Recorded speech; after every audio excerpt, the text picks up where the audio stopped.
The question that almost no one asks is, what was the daily life of Adam and Eve in the Garden of Eden really like? What was it like to wake up in paradise, to walk among lions and deer without fear, to speak directly with the Creator? And more importantly, what really happened to Eve after Eden was lost? Today you are going to discover a detailed, profound, and uncensored version of this story. Let's walk together through the garden, follow the life of the first men and women, and understand how Eve's choices shaped the entire destiny of humanity. So take a deep breath, set your worries aside for a few moments, relax, get comfortable, close your eyes if you wish, and allow this narrative to take you back to a time when the world was still young and pure. Before we begin, take the opportunity to subscribe to the channel. Leave your like and share this video with someone who also loves biblical stories told in a calm and engaging way. Now then, let's go back in time, to the beginning of everything, to Eden. Close your eyes and try to imagine a place where there is no pain, where there is no rush, no fear, no violence or uncertainty. A space where every color seems more alive than any shade we have ever seen in today's world, where every scent is gentle and sweet, every sound brings peace, and every movement of nature seems choreographed by a greater intelligence. That place was given a name, Eden, the garden created by God, not only as a dwelling for the first man and the first woman, but as a reflection of a perfect world, untouched by error, untouched by time. The Bible describes Eden in few words, but the silence of Scripture allows us to imagine the vastness of this paradise. The Lord God planted a garden in Eden, in the east, and there He placed the man He had formed. Genesis 2. A simple verse that carries within it a promise of infinite beauty. Eden was not just a garden in the common sense. It was not like a park bounded by fences, or like farmland arranged by human hands. Eden was the meeting place between heaven and earth. It was the perfect dwelling, planned directly by the Creator to be a reflection of divine harmony. Imagine trees so tall that their tops touched each other, forming a kind of natural ceiling that filtered the sunlight into golden rays. The wind passed through the leaves, making them a soft choir like a constant hymn of worship. Fruits hung in abundance, pomegranates of deep red golden figs, grapes that shone like precious stones. At every step, flowers exhaled different perfumes, sometimes sweet like honey, sometimes fresh like the sea breeze.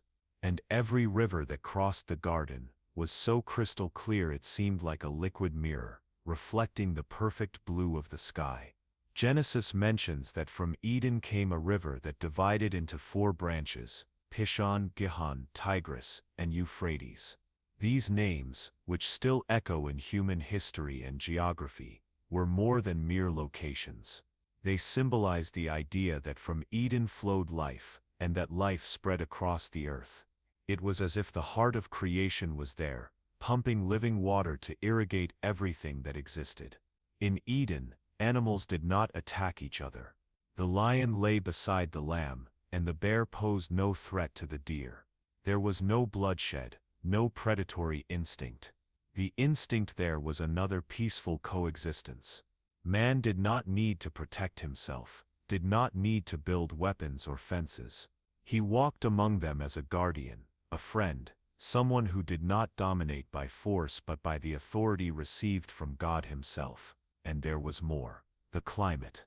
There were no destructive storms, no arid deserts, no harsh winters. Everything was in balance.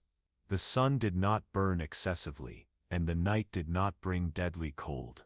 It was the perfect setting for life to flourish. If today we seek paradisiacal places, beaches of crystal clear waters, or untouched forests, none of that compares to the perfection of Eden.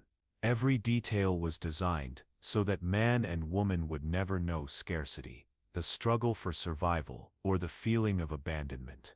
But Eden was not only outward beauty. it also carried a unique spiritual dimension. It was there that man had direct communion with God.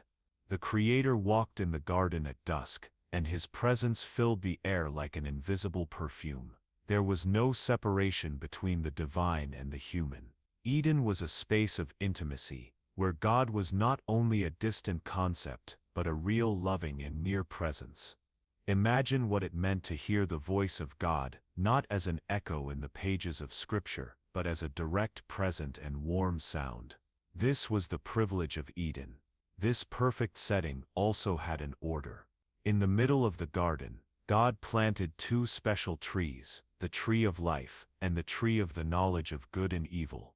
Both represented choices, limits, and profound meanings. The first was the source of eternal life, while the second was the limit established for human freedom. Eden was not only a place of pleasures, but also of responsibility. It was a perfect world because there was balance, abundance and restriction, freedom and order, pleasure and reverence. Now think for a moment about what it would be like to live in that environment. The weight of time did not exist. Adam and Eve did not age, did not see wrinkles form, did not know the physical fatigue that accompanies us today. Each morning was new, each night brought peace. Sleep was not an escape from worries, but only serene rest. Food was always available, there was no hunger, there was no thirst. The mind was clear, free from the anguish that afflicts us today. No destructive thought, no fear, no anxiety. And when we speak of perfection, we are not only describing an external landscape, but also the internal state of the human being. Adam and Eve were innocent. They did not know evil. There was no envy, no lies, no distrust, no pride. They did not dispute with each other, did not compete, did not hide anything. They lived naked, and there was no shame. That was because inner purity was a reflection of the purity of the environment. Eden was not only a garden outside, it was also a garden within. Many philosophers and theologians have reflected on Eden as a symbol. For some it represents the nostalgia of the human soul, the memory of a place we once had but lost. For others it is a metaphor for the state of communion with God. What is clear is that, in any interpretation, Eden symbolizes a world where there is no separation, where man does not need to fight against himself, against others, or against nature. Eden also shows us something about the character of God, his generosity. He did not create man in an empty desert, but in a fertile garden. He did not give only the bare minimum, but the maximum of beauty and abundance. This reveals that the Creator's original intention was never that we should live in misery or constant struggle, but in fullness. Now, as you listen to this narrative, perhaps your heart feels a strange longing, as if recognizing that we were made for something greater, for a place more beautiful than this present world. That longing is real, and it is the echo of Eden that still resonates within us. It is the memory that one day human beings walked in a perfect world where nothing was broken. Imagine yourself walking now through the garden. Feel the soft grass beneath your bare feet. Hear the bird song blending into melody. See the rivers flowing gently, forming small lakes where the water is so clear it looks like liquid crystal. Breathe deeply the fragrance of flowers that never wither.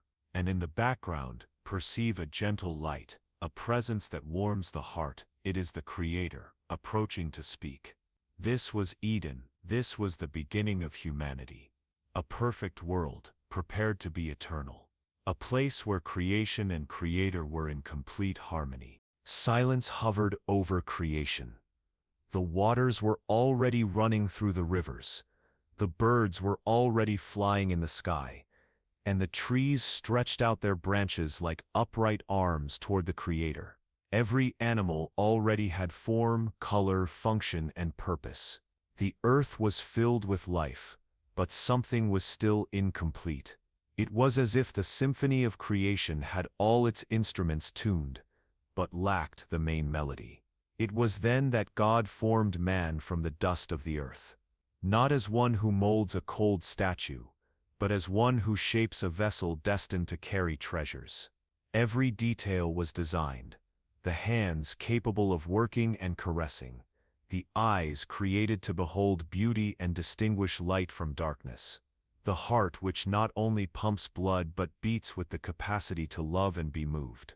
The body was formed, but there was still no life. The molded clay was perfect in appearance, but without movement, without consciousness, without soul. Then came the most intimate moment of creation, and the Lord God formed man from the dust of the earth, and breathed into his nostrils the breath of life, and man became a living soul. This breath was more than air. It was the first breath of humanity. It was the instant in which dust became a person. Imagine the silence of nature at that moment, as if all creation had held its breath to watch the scene. The first human heart began to beat. The chest rose with the first breath. The eyes, until then closed, opened to behold the world. And what did Adam see? The first human gaze upon creation was one of wonder. There were no memories of the past, nor fears of the future. Only the pure vision of the present. The deep green of the trees, the profound blue of the sky, the golden light of the sun reflecting on the rivers. Every color must have been so sharp, so vivid, that no painter's palette in history has ever been able to reproduce it. Adam opened his eyes and saw, but he did not only see, he recognized. His newly formed brain already instinctively understood the harmony of creation. He did not see merely a bird flying, but he understood its lightness and beauty. He did not see merely a fruit, but recognized in it nourishment.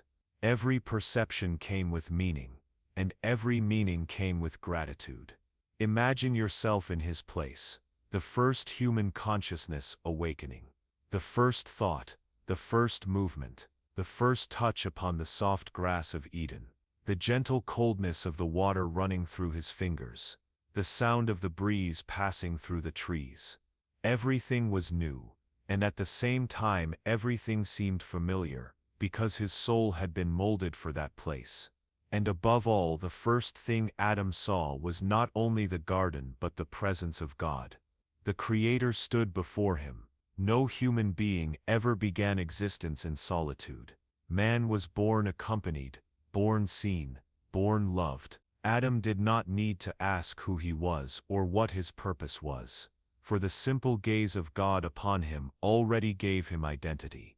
This awakening carries a profound mystery. Adam did not only open his eyes to the physical world, but also to the spiritual. He was not born blind to eternity. From the beginning, his consciousness knew that there was a God, and that his life was not the result of chance, but of a deliberate act of love. This radically differentiates the first man from all the living beings that had already been created. While the animals lived instinctively, Adam was created to live consciously. As he stood, his muscles moved for the first time. Balance arose naturally, as if he already knew how to walk. There was no stumbling, no insecurity. His steps were firm, and each movement revealed the perfection of the Creator's work. His heart beat in rhythm with the life pulsing around him, and as he beheld nature, Adam did not see it as something distant. He was part of it, and it was part of him. The same God who shaped the rivers also shaped the blood in his veins. The same breath that moved the breeze now moved his lungs.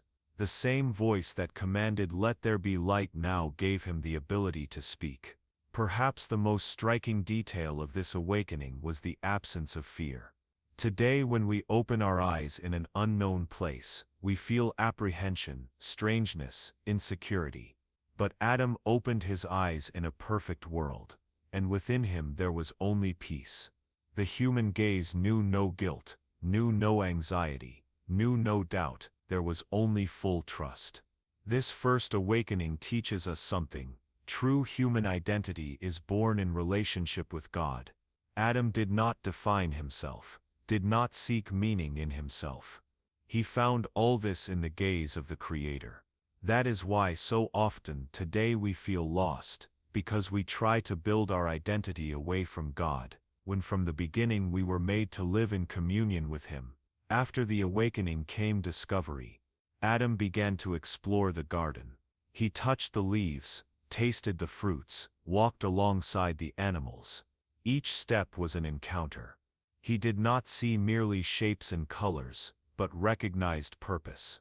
The tiger was no threat, the bird was not merely an ornament, the tree was not merely shade. Everything was part of a greater order, a symphony that could only have been composed by God. And in the midst of this discovery, Adam realized something: he was alone as a human being. There were pairs throughout creation, male and female, bird and mate, lion and lioness, but he was unique. This awakening to his own solitude was not immediate, but gradual. First, the wonder before the world, then the awareness that something was missing. But that is the theme of the next chapter. When Eve enters the scene, for now what remains is the beauty of this initial moment. The first human gaze. The instant when eyes open to a perfect world, and the heart beat for the first time in harmony with the voice of God. Eden was not only the external setting, but also the internal state of Adam's soul: purity, peace, trust.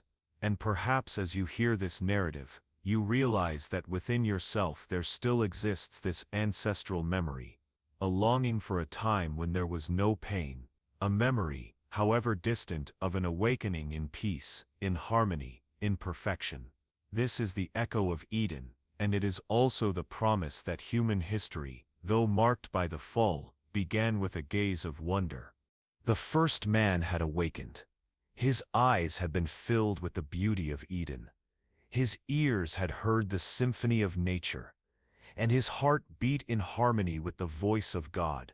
He possessed everything any being could desire: abundant food, rivers of crystal-clear waters, refreshing shade, absolute peace. Yet, something within him began to stir like a subtle restlessness, almost imperceptible at first. It was the seed of loneliness. Adam walked through the fields and noticed that no place was empty. The sky was full of birds flying in pairs, dancing with one another in voices that responded back and forth. The rivers were inhabited by schools of fish moving as one body, each fish following the other. Never alone. The earth teemed with life. Lions and lionesses, tigers and tigresses, stags and their does, each animal with its complementary reflection. He watched attentively and in silence realized that all had company. It was not merely an instinct of reproduction.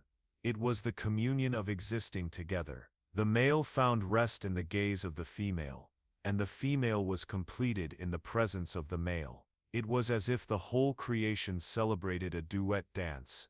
And then, in the midst of this harmony, Adam began to perceive his difference. He was unique. His body did not resemble that of the beasts. His voice did not echo like that of the birds. His gaze was deeper than any animal's gaze. He could name things, think of meanings, reflect on the beauty around him. But there was no one like him. The Bible describes this moment with simplicity. But for Adam no suitable helper was found. Genesis 2:20. However, this phrase conceals an immense existential weight. Adam, even in a perfect world, felt the emptiness of the absence of another human being. Imagine the scene at dusk. When God walked through the garden, Adam had divine company, and his soul rejoiced. But in the hours when he was among the animals, he perceived the absence of someone who could look at him not as a creature, but as an equal. He could caress the tiger, feed the birds, play with the lamb, but none of these encounters filled the inner space that began to grow within him. This is one of the greatest paradoxes of Eden. Loneliness was not born of sin, it was born of perfection. Adam was not materially lacking. He had no shortage of resources or protection. His loneliness was deeper. It was existential. The human being was created in the image of God, and God is not solitude. God is eternal communion, Father, Son, and Holy Spirit, in constant relation. Therefore man made in his image could not fully live alone. Adam's task, naming the animals, also intensified this perception. For each species that passed before him, he observed the pairs male and female, female and male. Each name given was also a reminder that he was singular, and his singularity began to turn into longing for something that did not yet exist. It was as if within him there was a space shaped for someone, and this space remained empty. Perhaps this is one of the most human moments of the biblical narrative. All of us at some point in life have experienced this feeling, being surrounded by beauty, having everything necessary, yet missing something essential. Not a lack of things, but of people. Not an absence of objects, but of communion. Adam was the first to feel this echo in his heart, the echo of the need to share, to divide not only bread, but thoughts, emotions, silent gazes. And there is an important detail. Adam's loneliness was not a mistake, but a stage. God allowed him to feel the absence before bringing the answer, because the perception of lack prepares the soul to value presence. If Adam had not known the void, he might not have recognized the value of Eve when she appeared. This is a principle that still echoes in human life. Many times, we feel the pain of loneliness not as punishment, but as preparation. The absence of company teaches us to recognize the value when it arrives. The dark night makes us value the sunrise. Silence makes us appreciate melody. Thus, Adam's loneliness was not abandonment, but announcement. It was the prelude to a greater revelation. We can imagine Adam sitting by the riverbank, looking at the reflection of his own image in the crystal clear water. For the first time, a human being saw a human face. The reflection returned the question he did not yet know how to formulate. Am I unique? Perhaps he would run his hands over his face, touching the skin, the hair, trying to understand the mystery of his existence. He had no mirror, no comparisons. His only reference was himself, and the absence of another human face beside him made him feel incomplete. The whole of Eden seemed to vibrate in pairs, except for him. And this contrast grew until it became evident before God himself. It is not good for the man to be alone. Genesis 2:18. This was the first time in the entire creation narrative that something was declared not good. All the previous stages had ended with the affirmation, and God saw that it was good. But in the face of Adam's loneliness, God said the opposite. This reveals to us that creation would only be complete with the presence of two. Adam's initial loneliness was also the moment when human love began to be born, even before the existence of Eve. For love does not arise only from encounter, but also from longing. Adam's heart learned to desire something that did not yet exist, and this desire was not whim, it was purpose. It was the call to communion. God, who knows hearts, allowed Adam to feel the lack, to then receive the gift with greater intensity. When the answer came, it would not be merely an addition, but an awaited encounter, dreamed of, felt in the depths of the soul. And here lies a lesson for us. Even in Eden, loneliness exists, not as a curse, but as a reminder that we were made to live in relationship. The human heart always longs for another heart,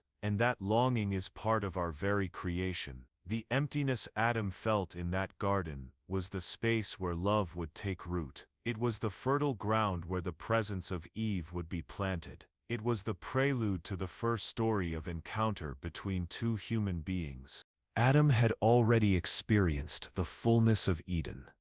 His eyes had grown accustomed to the perfection of colors, his ears to the song of the birds, and his heart to the gentle sound of God's voice.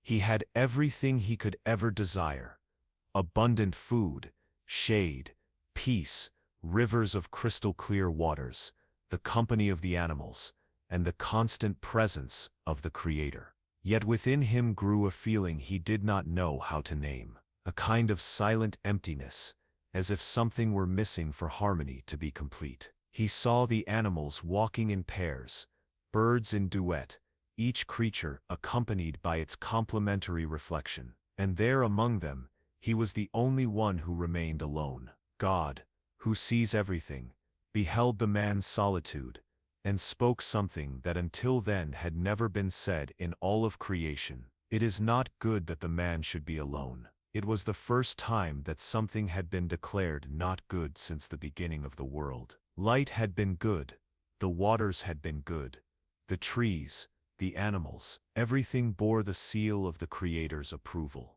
But Adam's loneliness, no. And it was then that God decided to intervene in a unique way, performing an act that would forever change the history of humanity. The biblical text tells us that God caused a deep sleep to fall upon Adam. It was not just a nap, but a complete immersion, an absolute rest. While Adam lay in worry-free repose, God began to work. This detail carries extraordinary delicacy, because it shows that man did not have to run, struggle, or yearn to receive the greatest gift of his life. He simply rested. While he slept, God prepared something he could never have imagined. From Adam's side, God took a rib, not from the head, so that she would not dominate, not from the feet, so that she would not be trampled, but from the side, so that she would be near, close to the heart, to be loved, under the arm, to be protected. The choice was not chance,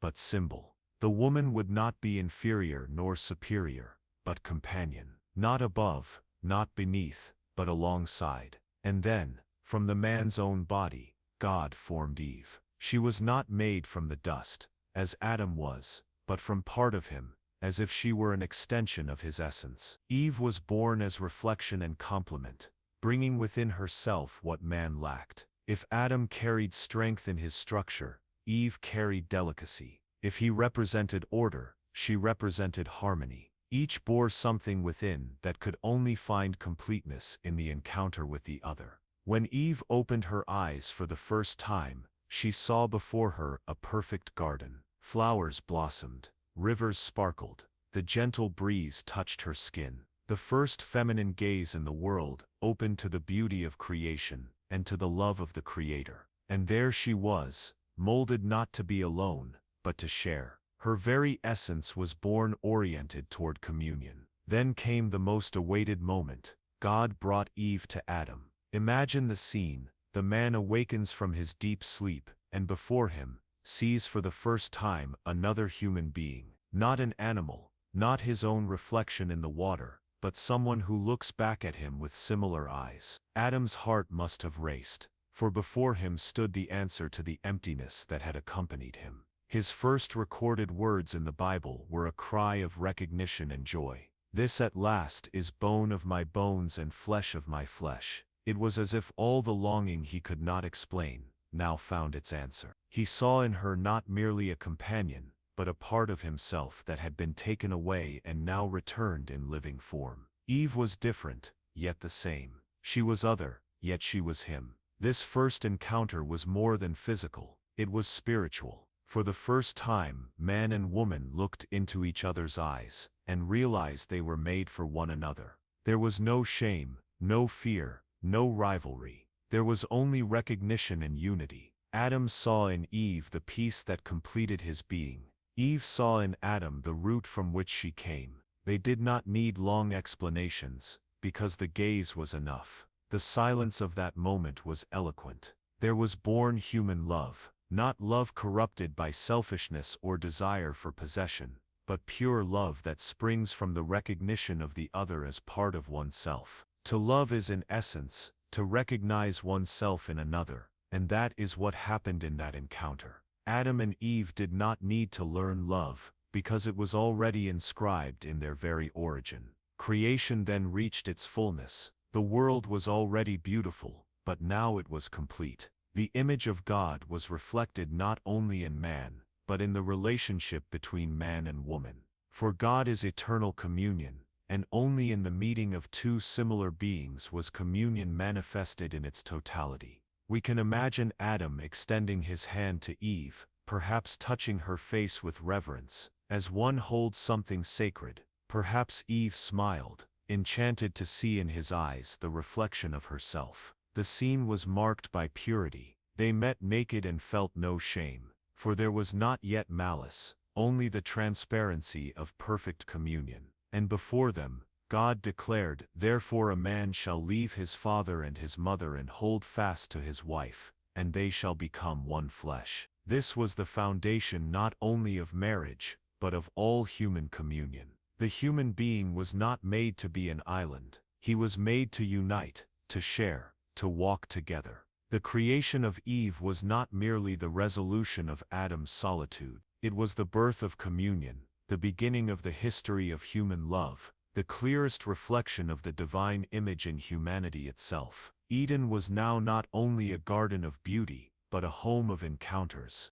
And if we close our eyes for a moment, we can almost feel the scene. The sound of the gentle breeze, the murmur of the waters, Adam's astonished gaze, Eve's shy smile, the Creator contemplating with tenderness the first couple. The entire garden seemed to fall silent to witness the moment when two became one. On that day, humanity discovered what it means to be no longer alone. It discovered the value of encounter, the beauty of sharing, the truth that life is only complete when it is divided. Eden became not only the stage of creation, but of the first gesture of human love, which to this day echoes in every heart that seeks in another the reflection of itself. Life in Eden was marked by a grand simplicity. The garden was, at the same time, dwelling and temple, home and sanctuary. Each dawn brought with it a renewal of beauty, as if creation were being painted anew before the eyes of Adam and Eve. The sun rose without haste, spreading golden rays that pierced through the canopy of leafy trees, illuminating dewdrops that sparkled like diamonds upon the green leaves. The air was pure, filled with the gentle fragrance of flowers that never withered. There was no hurry, no fear, no guilt. There was only the natural flow of a life in perfect harmony. Adam and Eve awoke without worries. Their sleep was light, deep, and without disturbing dreams, for there were no anxieties to trouble the heart. When they opened their eyes, they saw before them a perfect scene, in which every detail seemed designed to enchant. Birds flew overhead in flocks, filling the garden with diverse melodies, while animals walked freely without threat or hostility. The lion did not hunt, the serpent did not frighten, and even the most feared predators lived in peace. It was a world in which the shadow of fear did not exist. Their daily life was, above all, communion. Adam and Eve walked together through the garden, exploring every corner like children before a great mystery. They discovered new fruits, tasted flavors that never repeated in the same way, drank from the fresh waters of the rivers that crossed Eden. Every gesture, every glance was new. Life was not a tiring routine, but constant discovery. And in this discovery, there was also the awareness that they were not alone. God walked with them, and His presence was neither distant nor inaccessible, but near and constant. The Creator was not just a distant voice, but daily companionship. We can imagine the two sitting under the shade of a fig tree, watching the reflection of the waters and speaking about the animals they had named. Adam pointed to a group of colorful birds and remembered the moment he had given them names, smiling as he realized how each creature carried its own uniqueness. Eve, newly created, perceived everything with even greater wonder, as if every detail were a revelation of love. Their laughter echoed through the garden without weight, without malice, like natural music. Work for them was not a burden. Caring for the garden was part of the joy of living. There was no exhausting sweat nor the harshness of the soil. Every act of cultivation was an extension of joy. When they touched the earth, it responded with fertility. When they gathered fruit, the trees remained generous. Eden was not merely a setting. It was a living organism that moved in tune with its two first inhabitants. The world did not yet know weariness or decay. Everything was abundance and freshness. At sunset, the gentle breeze blew through the garden. It was at this moment that the presence of God became even more palpable. Scripture suggests that He walked with them in the cool of the day. Imagine the scene: Adam and Eve walking side by side, hearing the voice of God like the conversation of a friend. There was no fear, no distance. The Creator revealed himself so near that his relationship with them was natural, as if he were part of the very air they breathed. This was the essence of Eden, not merely natural perfection, but communion between the human and the divine. And in this fellowship, Adam and Eve learned from one another. He who had known solitude before the encounter, now experienced companionship. She, who had awakened already into communion, now discovered the meaning of sharing. Together they learned to be a reflection of God's love. Adam's gaze toward Eve was not one of possession, but of recognition. Eve's gaze toward Adam was not of blind submission, but of natural surrender. Between them there was pure equality, without dispute, without games, without masks. The nakedness they shared was a sign of purity, not of shame. They were exposed to each other, but there was nothing to hide. Each day brought new experiences. Perhaps they stopped before the tree of life, contemplating its mystery, sensing that within it was something sacred beyond understanding. Perhaps they approached the tree of the knowledge of good and evil with the same natural curiosity they had before all the others, without yet imagining the weight it would one day carry. Eden was in essence a space of choices, and their daily life was marked by freedom. Everything was permitted to them, except for one single thing, and even that restriction was part of divine love, for there is no freedom without limits. Adam and Eve did not live only for the present. Within them already existed the seed of the future. God's blessing upon them had been clear. Be fruitful and multiply, fill the earth and subdue it. This meant that every gesture of affection, every exchanged glance, every shared laughter carried within it the promise of life's continuation. Their daily life was not static, but full of expectation. Even though there were no children in that first moment, the possibility was already inscribed in their very bodies, and the whole garden seemed to await the day when the laughter of children would also echo among the trees. At night, Eden transformed into a spectacle of lights. The sky, free of any pollution or shadow, opened into countless stars. Adam and Eve lay upon the soft grass, gazing into infinity, and feeling themselves part of something greater. The darkness was not a threat, but rest. Silence was not loneliness, but peace. With every breath, they experienced what we today can only imagine, a world without pain, without fear, without separation.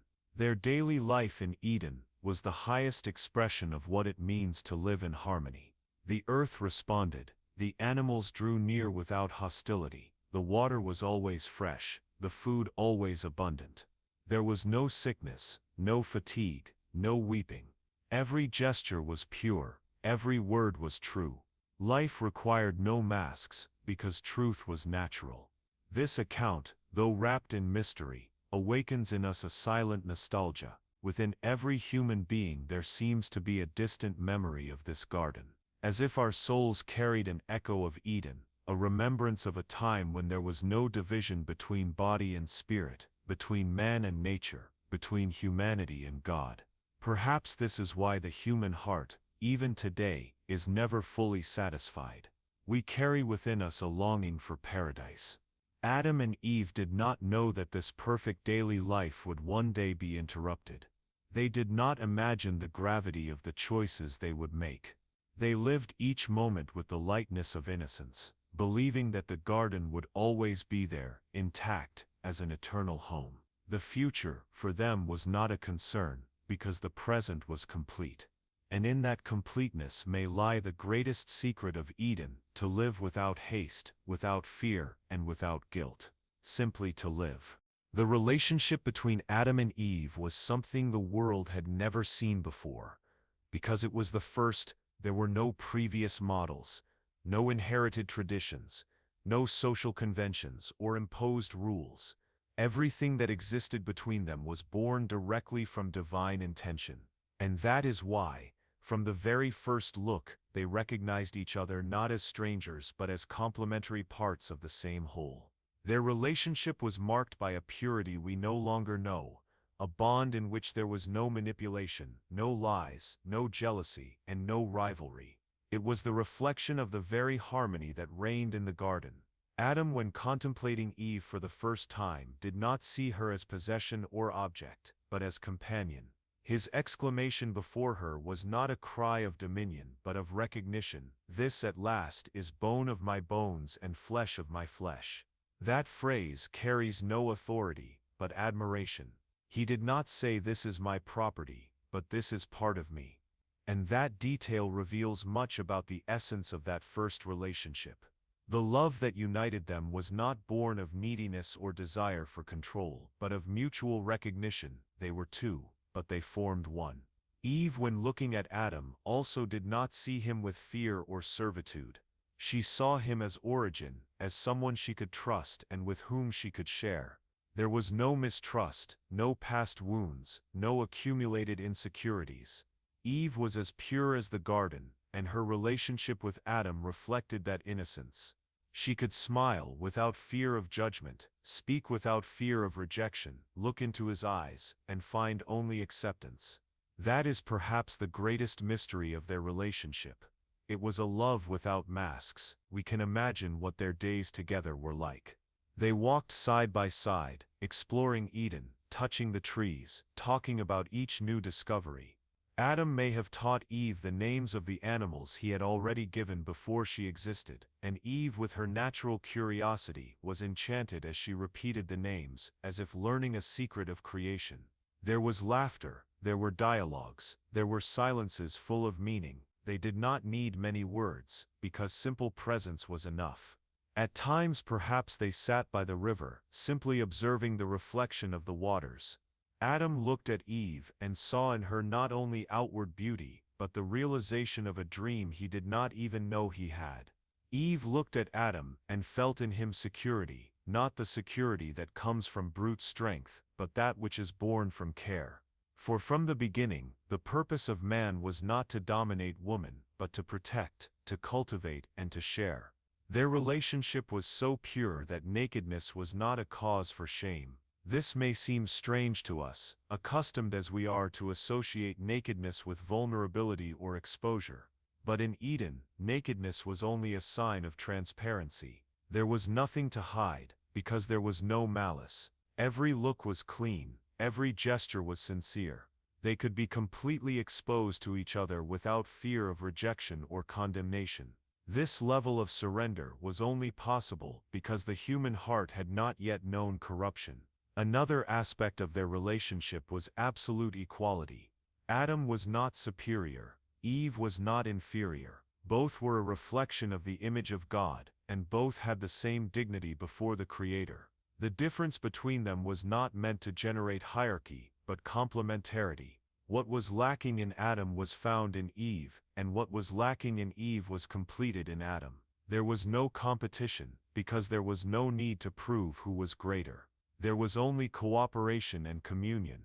And we can imagine that at night, when the sky opened into countless stars, they lay side by side, gazing into the infinite. They talked about the mysteries of creation, about God's love, about the beauty of life that sprang up in every detail of the garden. Perhaps Eve drew close to Adam, and rested her head on his shoulder, and he naturally wrapped his arm around her. Not as one who possesses, but as one who guards a treasure. It was a relationship marked by tenderness. There was no hurry. They did not live projecting anxieties into the future, because the present was full. There were no arguments over trivialities, no accumulated misunderstandings, no wounded pride. Their love was light, like the evening breeze that blew through Eden. And it is precisely that lightness that awakens in us a certain longing for today. When we speak of relationships, we think of conflicts, fears, and insecurities. But in the beginning, it was not so. In the beginning, human relationship reflected the very heart of God.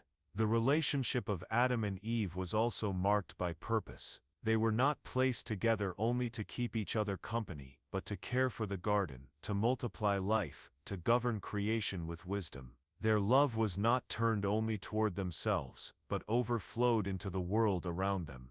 This is another detail that differentiates them from the way we see relationships today. They did not live to consume each other, but to together fulfill a greater calling. Their love had direction, and that direction pointed to the care of everything around them. And it is impossible not to imagine the looks they exchanged. Looks that needed no words, because they said more than any phrase. Looks of recognition, of joy, of peace. When Eve smiled, Adam saw reflected in her the masterpiece of God. When Adam spoke, Eve listened not only to the words but to the essence of someone who had also been touched by the Creator. Their relationship was not only physical encounter but spiritual communion. But perhaps the deepest aspect of this relationship was the absence of fear. Today, in any human relationship, there is always a shadow of apprehension, fear of rejection, fear of betrayal, fear of loss. In Eden, these fears did not exist. They surrendered without reservation, because perfect love casts out fear. And as they walked together, they knew they did not need to protect themselves from each other, but only to guard one another. The relationship between Adam and Eve was therefore the purest expression of what it means to love and to be loved. They were at the same time reflection and promise, reflection of divine communion and promise of all humanity that would be born from that encounter. For, by uniting, they were not only living the present, but inaugurating the history of all of us. If we close our eyes, we can almost feel the scene, the two walking hand in hand through the garden, laughing as they saw a curious animal approach, sharing the sweet fruit of a tree, sitting by the river to talk until night fell. There was no hurry, no fear, no pain. There was only love in its purest state. That relationship is what still echoes in every human heart today. Even though the fall corrupted the original purity, we still carry within us the longing for a love like that. A love without masks, without fear, without rivalry. A love that recognizes in the other not an enemy or a threat, but a mirror. Perhaps that is why, even after millennia, we ceaselessly seek that sense of completeness. Because deep down, what we search for is the echo of Eden. In the heart of Eden, there was something even more precious than the trees laden with fruit, than the crystal-clear rivers flowing in abundance, or than the harmony between Adam, Eve, and all of creation. The greatest treasure of that place was the intimate and constant relationship they had with God. This relationship was not marked by distance or fear, but by closeness and trust. God was not for them an abstract concept, nor a distant and inaccessible authority. He was real presence, friend, companion. The Creator walked in the garden, and Adam and Eve could hear him, feel his voice like a gentle breeze caressing the soul. It is difficult for us today to fully imagine what that fellowship meant. We live in a world where the idea of God often seems intangible, wrapped in silence, in waiting, and in faith. But in Eden there was no separation. The voice of God was as clear as the sound of waters, his gaze as present as the light of the sun. He did not hide behind veils, did not speak in riddles, did not manifest from afar. He was there, every day, walking with the man and woman he created. We can imagine the afternoons in the garden, when the coolness of the wind blew among the trees, and Adam and Eve waited for that moment. Their hearts knew no fear, so they did not tremble at his approach. On the contrary, they felt joy because the presence of God was the source of peace. They rose, walked to where the wind blew more gently, and there they found the Creator. The conversations were not made of pleas or laments, because there was no pain to be healed, nor guilt to be confessed. They were dialogues of trust, of learning, and of love. Perhaps they asked about the stars, and God showed them how the firmament had been drawn. Perhaps they wanted to understand why animals had such diverse forms, and God smiled, revealing the beauty of his creativity. Perhaps they simply remained in silence, listening to his voice echoing among the trees, a voice that not only spoke but filled their entire being. This relationship was at once natural and supernatural. Natural, because it was part of the routine.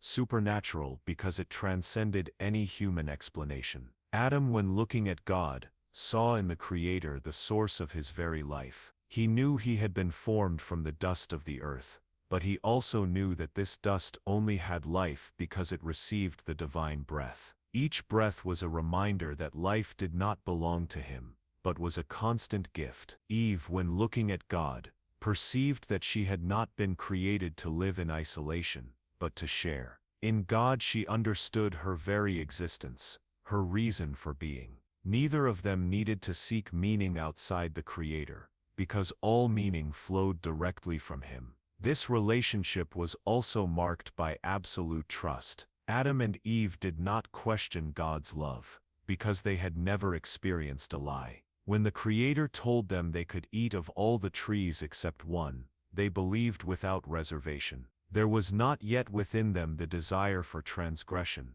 because innocence kept them whole. The simple fact that God had established that limit was already for them enough to obey. It was an obedience that was not born of fear, but of love. They trusted that the Creator knew what was best, because He Himself had made all the good things they enjoyed daily. And this trust produced rest. Unlike us, who carry anxieties about the future and doubts about what is to come, Adam and Eve did not worry about tomorrow. Each morning they knew the presence of God would be there again, illuminating, guiding, sustaining. Their relationship with the Creator eliminated any form of insecurity. God was sufficient. There was also reverence, but not the kind of reverence that paralyzes, rather the kind that enchants. When they contemplated the tree of life, or when they saw the sky open in colors at sunset, they knew that all of it was a reflection of God's greatness. They revered Him not because they feared punishment, but because they recognized His goodness. Every sweet fruit they tasted, every cool shade that sheltered them, every animal that approached in meekness, all were reminders that the Creator was good, generous, and loving. And the most impressive thing about this relationship is that it was reciprocal. The God who created the universe, who shaped stars and firmaments, desired to be with the man and woman He formed with His own hands. He did not need them to be complete, but chose to love them and to share His presence. This reveals that in the heart of God there was always the desire for communion. Eden was not just a perfect garden. It was the stage for the encounter between Creator and creature, between divine love and human response. We can almost imagine the scene of Adam and Eve walking with God, hearing His voice, laughing with Him, learning as children learn from a father. There was closeness, there was familiarity, but never banality. God was friend, but He was also Lord. He showed Himself accessible, but never ceased to be majestic. This perfect tension between intimacy and reverence gave their relationship incomparable depth. This fellowship with God made everything else in the garden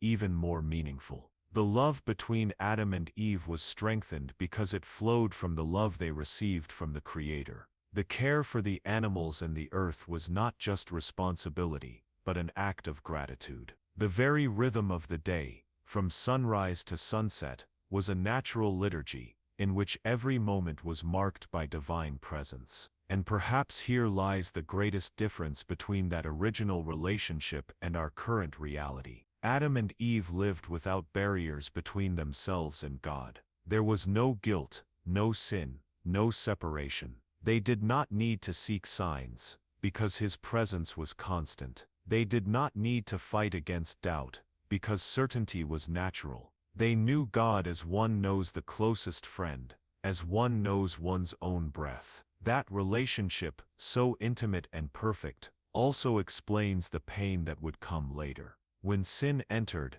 it was not only their innocence that was lost, nor only the garden that became distant. What truly broke was that communion. The distance between man and God was born at that moment. And since then, all humanity carries that longing.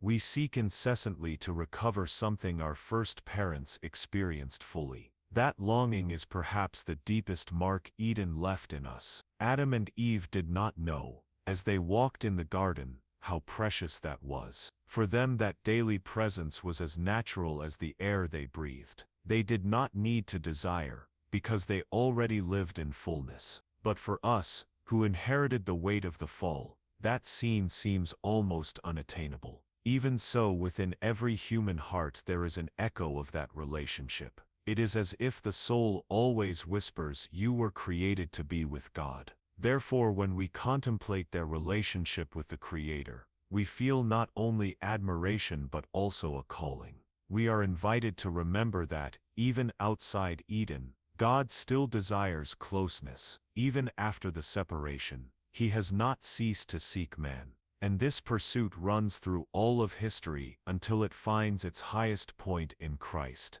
who came to restore what had been lost. In Eden, Adam and Eve lived in full communion with God, walking side by side with the one who created them. There was no barrier, no shadow, no silence, only the light of divine presence illuminating every step, every glance, every word. It was the perfect relationship, the one to which we are all still drawn, because deep down we know, only in God does the heart find rest. The silence of paradise was not empty, nor absence. It was a living silence, full of meaning, as if every leaf swaying in the wind carried a secret melody, as if every ray of light passing through the trees were a word spoken by the Creator. Eden was not noisy. There were no screams, no disputes, no confused voices trying to overpower one another. What reigned was a profound silence, but not a lonely one. A silence that did not weigh down, but liberated. It was the kind of silence that does not cause fear, but embraces. That does not provoke anguish, but invites contemplation. Adam and Eve lived immersed in this silence, and so they learned to hear not only what was outside, but also what was within. They did not need distractions, artificial music, or noises to fill a void, because there was no void. Each pause, each instant of stillness was enough to make them feel complete.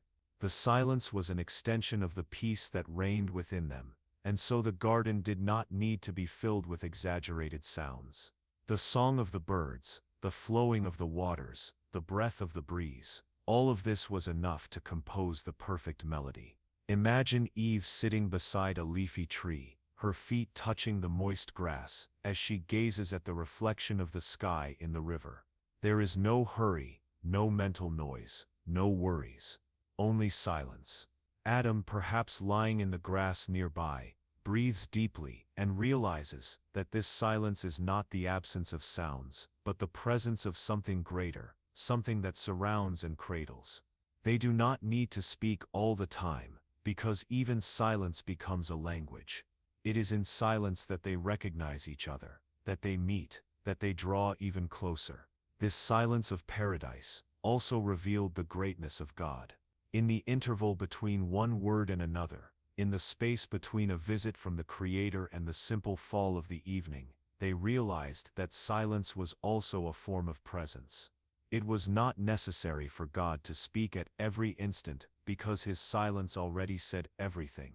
It was silence that sustained the garden, that kept the rhythm of life, that reminded Adam and Eve that they were safe, even when no voice was heard. And this silence had something sacred about it. It was like an invisible temple, in which every breath became a prayer, and every heartbeat was praise. Unlike us, who fear silence, because it confronts us with ourselves, for Adam and Eve it was comfort. There were no shadows to fear, no painful memories that arose in quietude, no anxiety projected into tomorrow. The silence of Eden was pure, because their hearts were pure. This silence also united man and woman with nature. They could hear the soft sound of the sap flowing through the trees. They perceived the natural rhythm of the animals. They noticed the way the waters obeyed the course the Creator had traced. This silence was not still. It was full of movement, but an ordered movement, in which each element had its place and cadence. It was as if the entire garden breathed together, in perfect harmony. In the silence of paradise, Adam and Eve discovered who they were. Without distractions, they could perceive the value of their own existence. They did not need to seek outside confirmation of what they already were, because silence reminded them that they were complete. That is why this silence was not heavy, because it was accompanied by the certainty that nothing was lacking. They did not need external voices to tell them who they were, because creation itself already testified to their identity. We can imagine the nights in Eden, when the sky was filled with stars and a profound quiet took over the garden. The wind slowed, the animals rested, and the only light came from the moon reflected on the waters. Adam and Eve lay side by side and listened to the silence. A silence that needed no explanation, because it carried within itself completeness. It was in these moments that they most perceived eternity, as if time stopped and the present were enough forever. The silence of paradise also taught them to listen to each other. Today, when two people remain in silence, discomfort often arises, a desire to fill the void with any word. But in Eden, shared silence was a bond of communion. Adam could look at Eve, and the silence between them said more than entire speeches. Eve could hold Adam's hand, and silence made that gesture a pact of tenderness. It was in this silence that intimacy grew, because there was no need to prove anything, to justify anything, to explain anything. Love was communicated in stillness. This silence also had something prophetic about it. It was like a promise of eternal rest, a foreshadowing of what it means to live without pain, without tears, without fear. It was a silence that healed, that regenerated, that strengthened. When Adam breathed deeply and closed his eyes, he felt that the entire universe was in order. When Eve walked alone among the trees, she felt that she was never alone, because the silence of Eden was presence, not absence. And perhaps the deepest thing about this silence was that it allowed them to hear the heart of God. For God did not speak only in audible words, but also in silence. In the breath that moved the leaves, in the rest of the afternoon, in the glow of the morning, His voice was there, hidden in stillness. Adam and Eve learned to hear this voice, not only when He spoke, but also when He was silent. And in this learning, they discovered that loving God did not mean only hearing His commandments, but also learning to rest in His presence, even when nothing was said. The silence of paradise was the first song of creation, the hymn that cradled all things before the noise of the fall invaded the world. It is the reminder that we were made to live in peace, without hurry, without noises that drown out what is essential. This silence still resonates within us today, like an ancestral longing. Whenever we seek stillness, whenever we close our eyes and try to calm the mind, what we truly long for is to once again hear the silence of Eden. Adam and Eve may not have known it, but that silence would be one of the greatest treasures lost with the fall. After sin entered, silence became uncomfortable, because it revealed guilt, fears, and distances. But in paradise, before all that, silence was perfection. It was embrace. It was home. And when we imagine this silence, we are also invited to seek it. Not an artificial silence, but a living silence, in which we can rediscover what Adam and Eve experienced. The peace of being before God, without barriers. The tranquility of walking through the inner garden, without fears. The confidence that the present is enough, because the Creator is near. The silence of paradise was not erased from humanity's memory. It continues to echo, like a calling. Every time the soul sighs for peace, every time the heart asks for rest, it is this silence that we long for. A silence that is not absence, but presence. Not emptiness, but fullness. Not an end, but a promise. The silence of Eden was and always will be the secret melody of creation, reminding us that we were made to live in harmony with God, with ourselves, and with the world around us. Eve's curiosity had always been a flame burning in the heart of paradise. From the moment she opened her eyes for the first time, beholding the infinite beauty of Eden, something within her pulsed in search of discoveries. She had been born into a perfect world, full of mysteries and wonders, and her soul seemed naturally inclined to explore, to observe, to ask.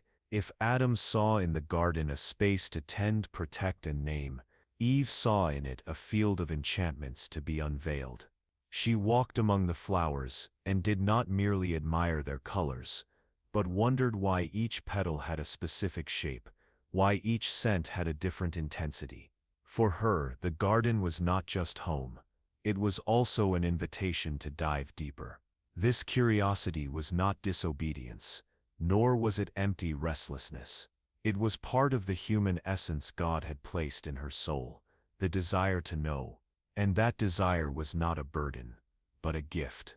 The Creator had not made Eve to be passive, but to be active in the search for understanding. She did not merely exist, she questioned existence. Her gaze was investigative, and her heart moved with the fascination of answers that perhaps would never be exhausted. It was common that, beside Adam, Eve asked questions. While he named the animals, she wanted to know why each one had unique characteristics. While he busied himself with cultivating the garden, she was interested in understanding the rhythms of the earth, the subtle changes of light, the secrets hidden beneath the roots. Eden seemed even more alive when seen through Eve's eyes, because her curiosity revealed details that would pass unnoticed in a hurried glance. Perhaps what fascinated her most was the tree of the knowledge of good and evil, not because it was forbidden, but precisely because it was shrouded in mystery. All the other trees in the garden were free to enjoy, but that one was surrounded by an invisible boundary. God had said they should not eat from it, and that word was clear, simple, and definitive. But Eve's curiosity, so natural and innocent until then, inevitably turned to what was veiled. She did not see malice in it, nor did she plan rebellion. What was in her heart was the restlessness of one who longs to understand. Why that tree? Why that fruit, among so many others? What secret lay hidden there, that God would guard it so carefully? It is at this point that curiosity reveals itself as an ambiguous force. It can be the source of discoveries that elevate, but it can also become a path to downfall. Eve did not yet know this.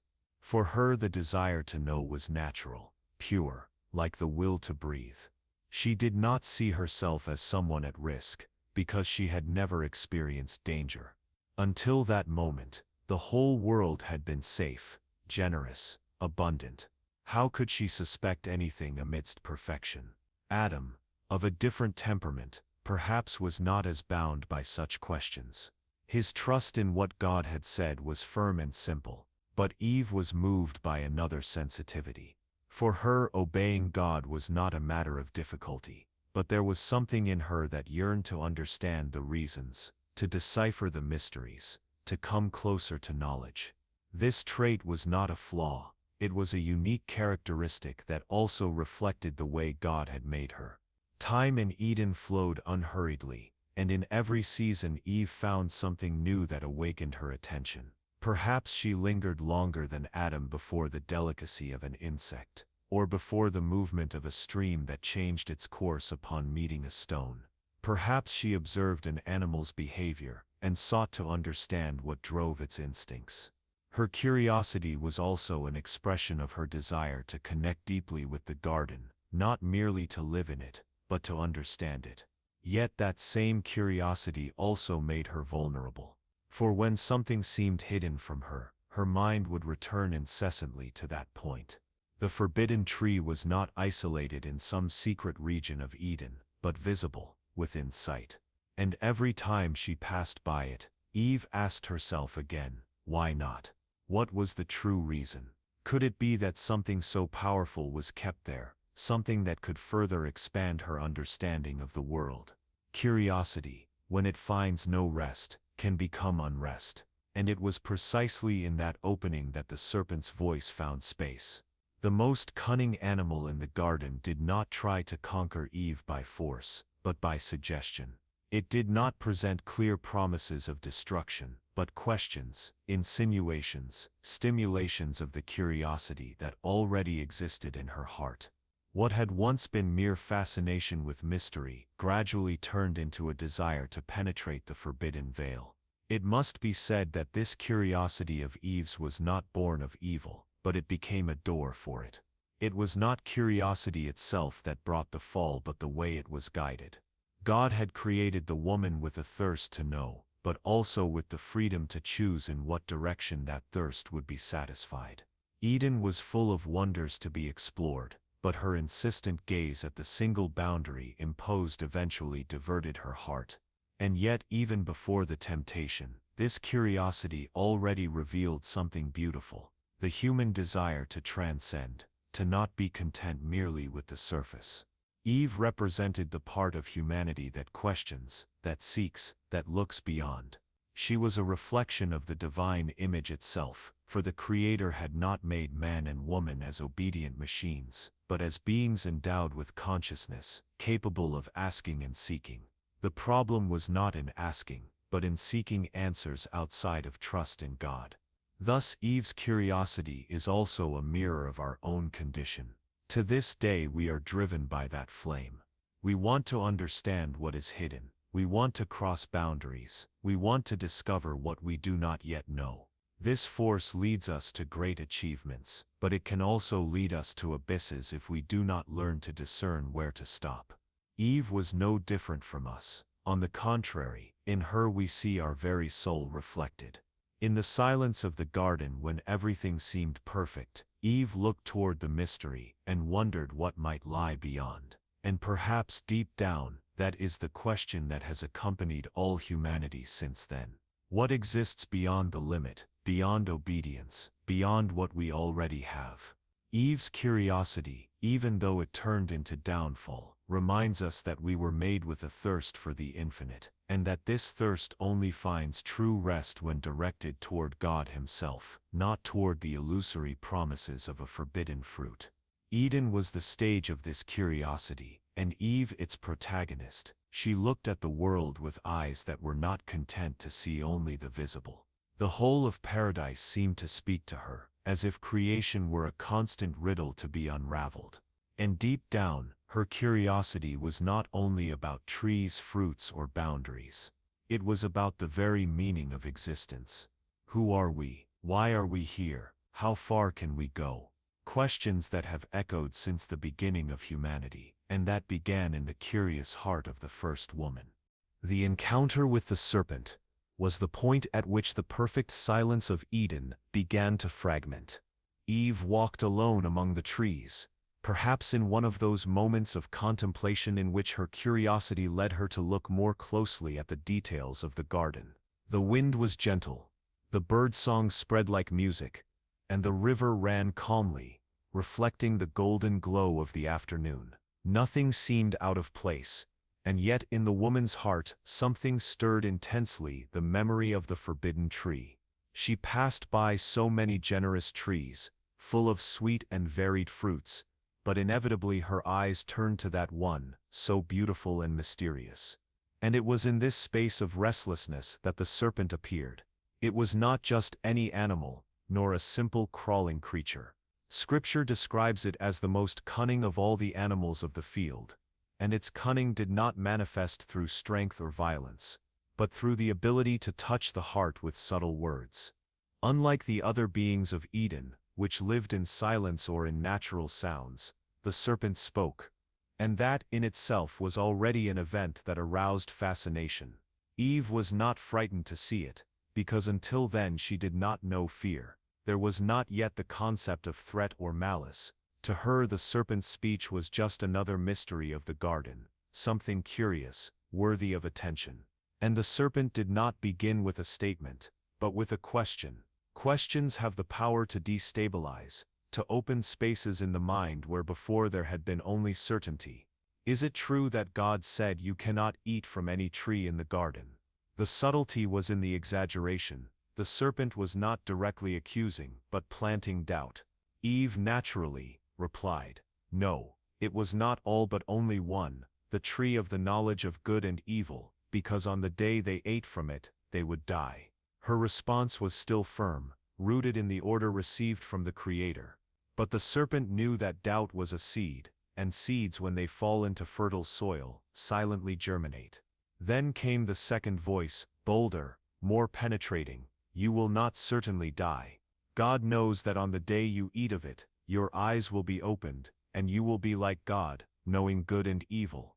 and here the poison was mingled with desire. Eve had always sought to understand, had always had a thirst for knowledge, and now before her was the promise of an expanded vision, of knowledge that went beyond imposed limits. The serpent was not only offering a fruit, it was offering the possibility of being more, of seeing beyond, of reaching something that until then had been reserved for the Creator himself. At this moment, Eve's heart was divided. On one side, there was the clear word of God, simple and direct, "You shall not eat." On the other, the serpent's suggestion, wrapped in seduction and apparent logic, "It is not death, it is expansion, it is elevation." And it was in this space between command and promise that the fall began to form. Eve was not evil, she had no intention of destroying, but her curiosity and her desire for fullness found an echo in the voice that challenged her. It is important to imagine what this scene must have been like in its emotional dimension.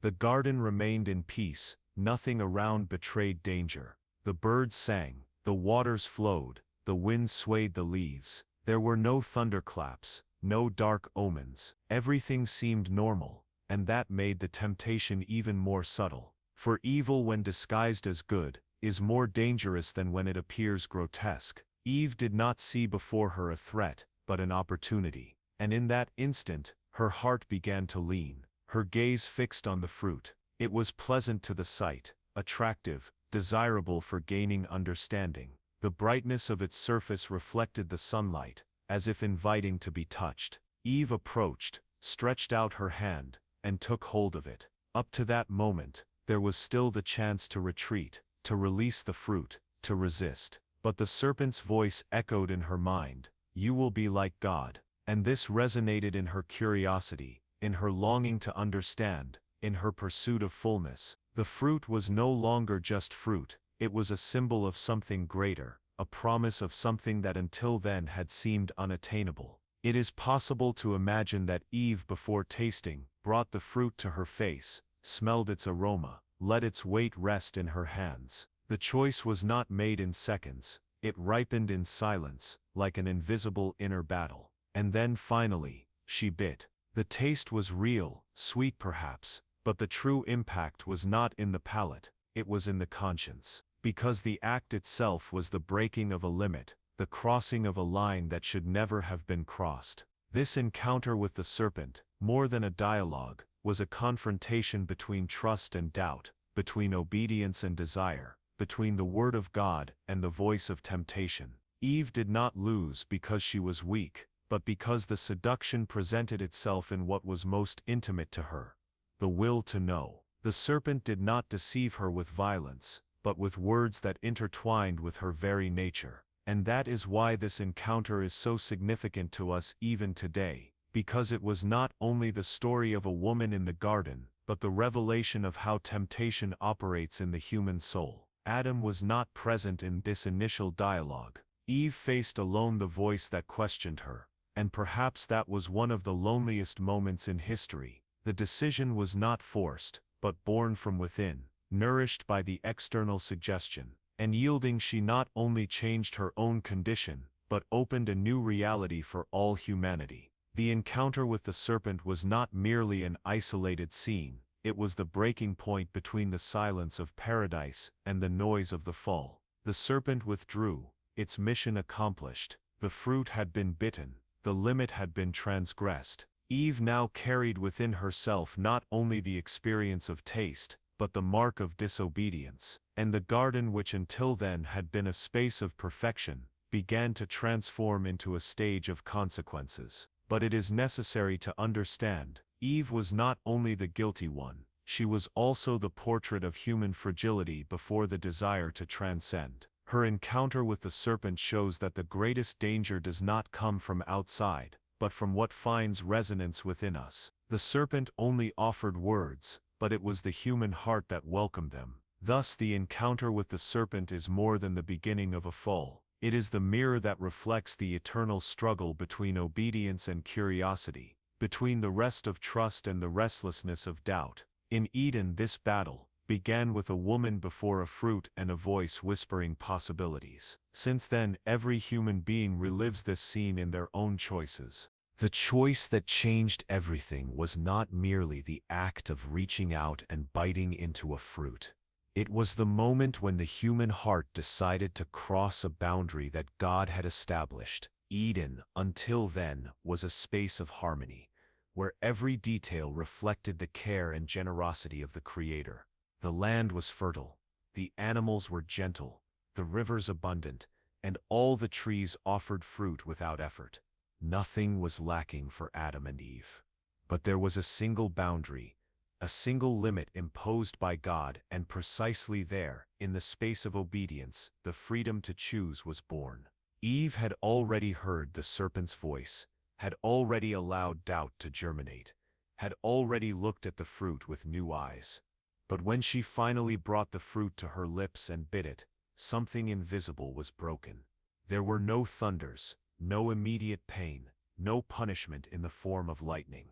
The garden did not dissolve before her eyes in that instant.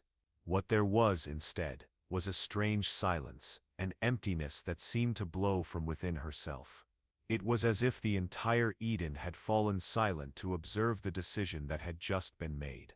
Eve's choice did not end with her, because after tasting she took the fruit to Adam, and he before his companion agreed to take part in the same act. There was no long resistance, no debate. Perhaps Adam, in his deep bond with Eve, did not want to leave her alone in that new reality. Perhaps he too yielded to the same desire to know, to go beyond. Or perhaps he simply felt that he could not be separated from her, even if it meant being distanced from God.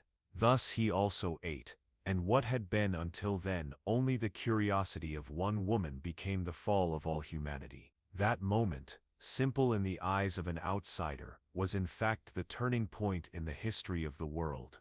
It was not merely a bite, it was the choice that declared independence from the Creator.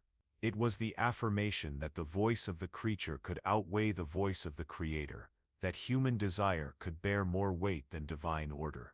And that inversion changed everything, because the harmony of Eden rested on the absolute trust that God knew what was best. By breaking that trust, the most sacred bond was severed. It is curious to think that there was no violence, no war, no bloodshed. What changed the destiny of humanity was a choice made in silence, in the midst of a peaceful garden.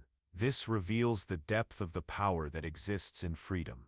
God did not create puppets, but beings capable of choosing. And in that gift, so sublime, lay also the risk.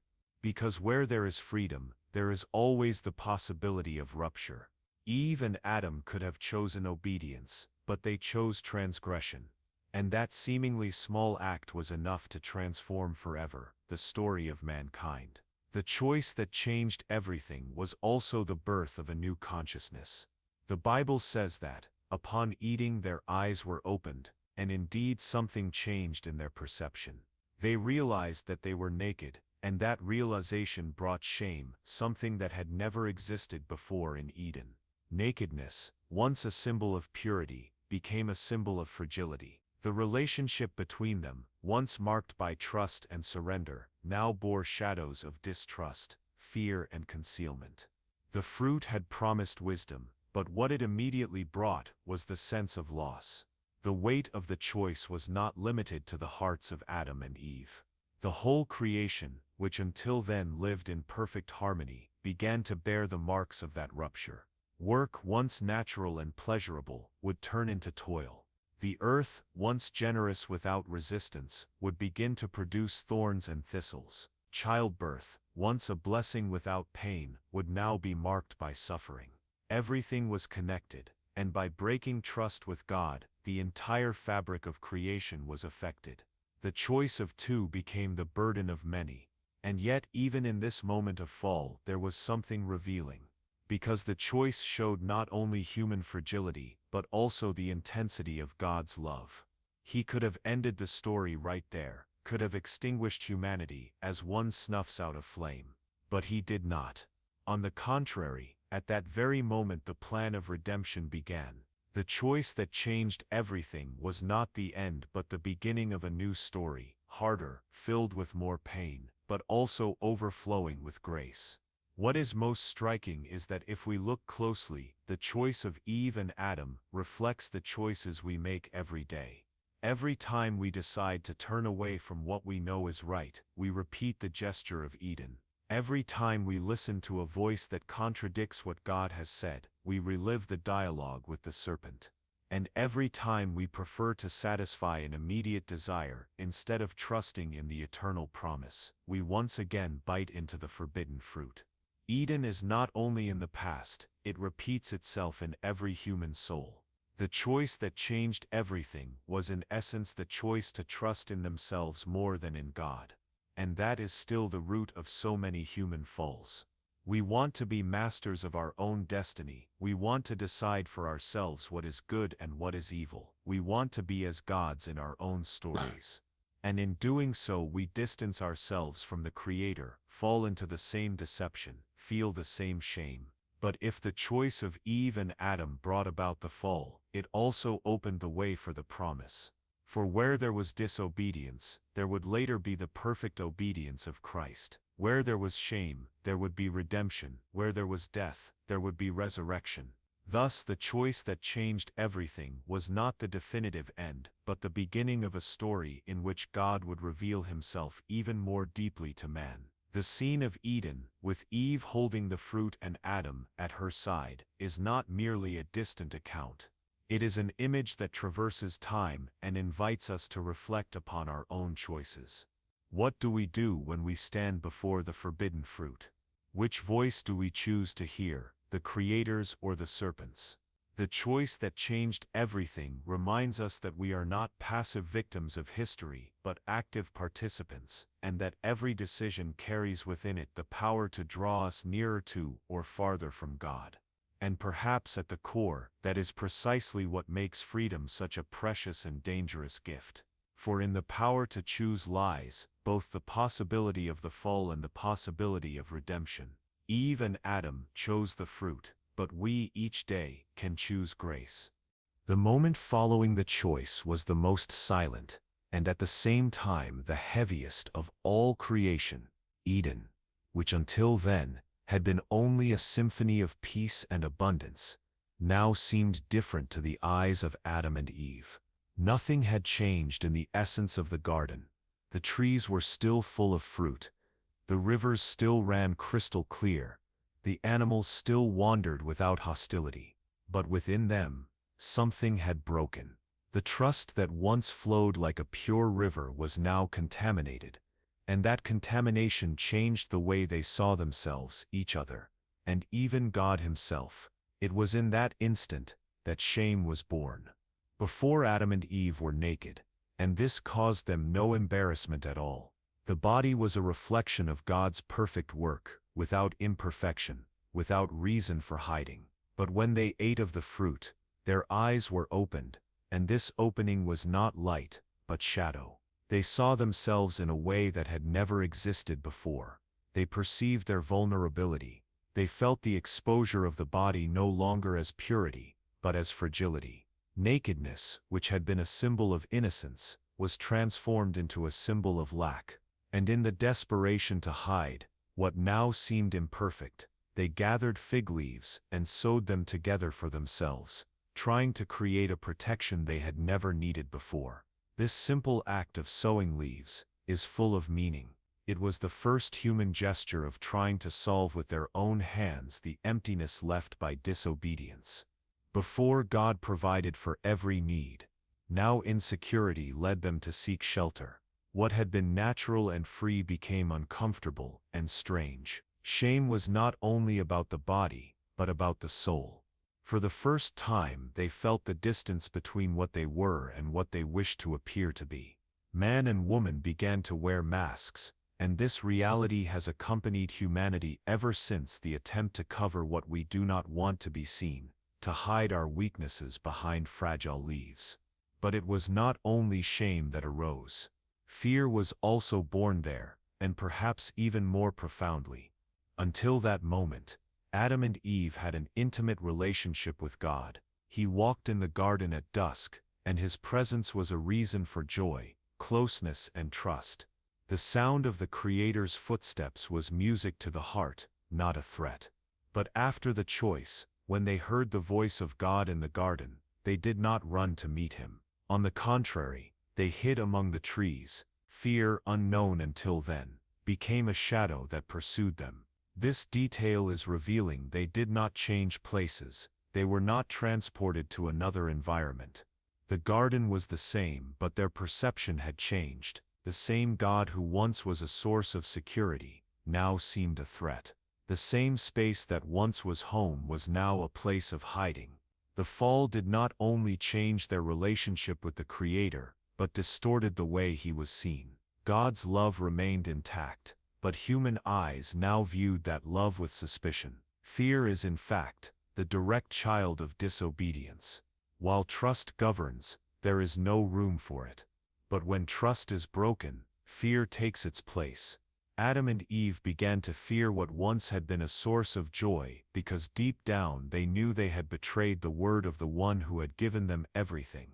Fear is the intimate recognition that we are out of the place for which we were created. The immediate consequences of the choice did not manifest in external catastrophes, but in internal catastrophes. The soul, which had once been clear like the reflection of Eden's waters, was now clouded. Inner peace had vanished, replaced by anxiety and restlessness. They began to distrust one another. Adam no longer looked at Eve only as the perfect companion, but as someone who had led him into error. Eve looked at Adam with the same weight of shared guilt. The harmony of the relationship was broken, and the first shadow of separation arose. That moment, when shame and fear entered human history, is also the moment in which we can all recognize ourselves. For since then, humanity has been repeating the same gestures, covering itself with fragile leaves of appearances, fleeing from the voice of God that calls us, hiding in places we believe are safe, but that can never conceal the reality of the heart. Shame and fear are the visible marks that something within us knows we were not made to live far from the Creator. It is curious to observe that when God calls them, He does not ask what they did. His first question is, "Where are you?" This question resounds like an eternal echo. It is not geographical, because God knew exactly where they were. It is existential. Where are you, Adam? Where are you, Eve? Where is your trust? Where is your soul? Shame had hidden them, fear had paralyzed them, but the voice of God still sought them. This scene shows something profound. God did not abandon them when they fell. On the contrary, it was He who took the first step toward them, and yet their response was marked by the confession of fear. "I heard your voice in the garden, and I was afraid because I was naked, and I hid." Nakedness, now laden with shame, became the reason for distance. But deep down, it was not nakedness itself, it was the awareness of transgression. Fear was proof that peace was no longer there. Shame and fear were therefore the first immediate consequences of the fall, and they are also the most universal. Wherever humanity is found, there these marks will also be. In different cultures, in different eras, people have always sought ways to hide what they consider inadequate, and to flee from what confronts them. Eden repeats itself in the human heart, and the escape still echoes. Yet in that very moment of pain, there was already a sign of hope. For although Adam and Eve were hiding, the voice of God called them.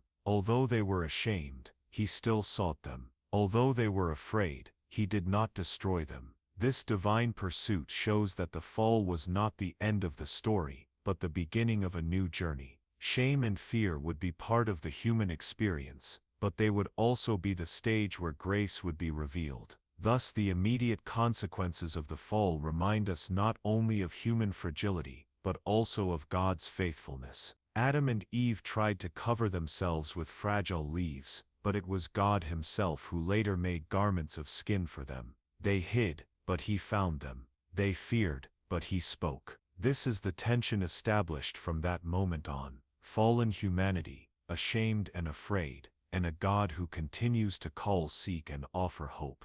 Until that moment, Adam and Eve had known only beauty, harmony, and intimate closeness with God. The garden was more than a physical place. It was a space of communion, a perfect home, a reflection of divine love in every detail. To be in Eden was to be in the heart of God, but after the fall, that space could no longer be the same for them. Sin had entered, innocence had been lost, and the presence of evil could no longer coexist with the purity of paradise. When God pronounced the consequences of their choice, He did not speak only to them, but to all creation. The woman would feel pain in childbirth. The man would have to face sweat and the resistance of the earth to draw sustenance from it, and the serpent would crawl, forever reminding of the role of temptation in the fall. But the hardest of all was the sentence concerning the very place where they lived. Eden would no longer be their home. They needed to leave, not only as punishment, but as necessity. The garden was a sacred space, guarded by the presence of God, and man, now marked by transgression, could not remain there. The scene of the expulsion carries a silent sadness. To imagine Adam and Eve leaving the garden is to perceive the weight of loss. Every tree, every river, every flower held memories of the innocence they had once enjoyed. The evening, which had once been a moment of encounter with God, now became a painful reminder of what had been lost. They did not leave only a physical place. They left a state of purity, of a full relationship, of a peace that knew no shadow. Eden closed behind them was a symbol of a door shut for all humanity. But there is an even deeper detail. The expulsion was not carried out with indifference.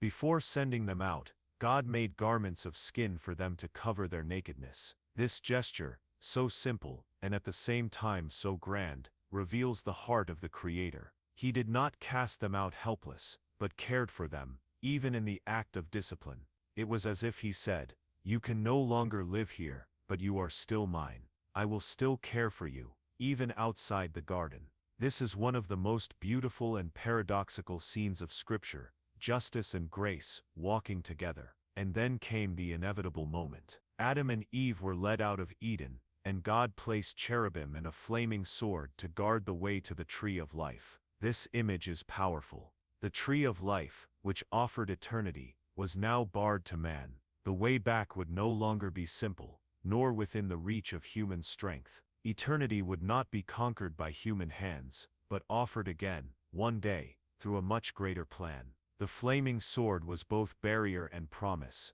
No one could enter, but also no one could steal the future that God was still preparing. Upon being expelled, Adam and Eve experienced the most painful sensation a human being can know: separation from God. If shame had taken their innocence, and fear had taken their peace, the expulsion now took their home. This separation was not only physical, but spiritual. They were outside the garden, but more deeply, they were outside the full communion they once enjoyed. And it is precisely this separation that crosses the centuries and takes root in the human heart even today, the sense that we were made for something greater, but live apart from it. The expulsion from Eden, therefore, was not only a punishment, but also an act of protection. God did not allow man, now in sin, to have access to the tree of life, for to live eternally in a fallen state would be a condemnation without escape. By preventing access, God was in fact preparing a path for redemption. It was as if He said, "You lost Eden, but there is still a promise. There will still come a day when eternal life will be restored to you, but not by your hands, rather by mine." The departure from the garden marked the beginning of a new reality.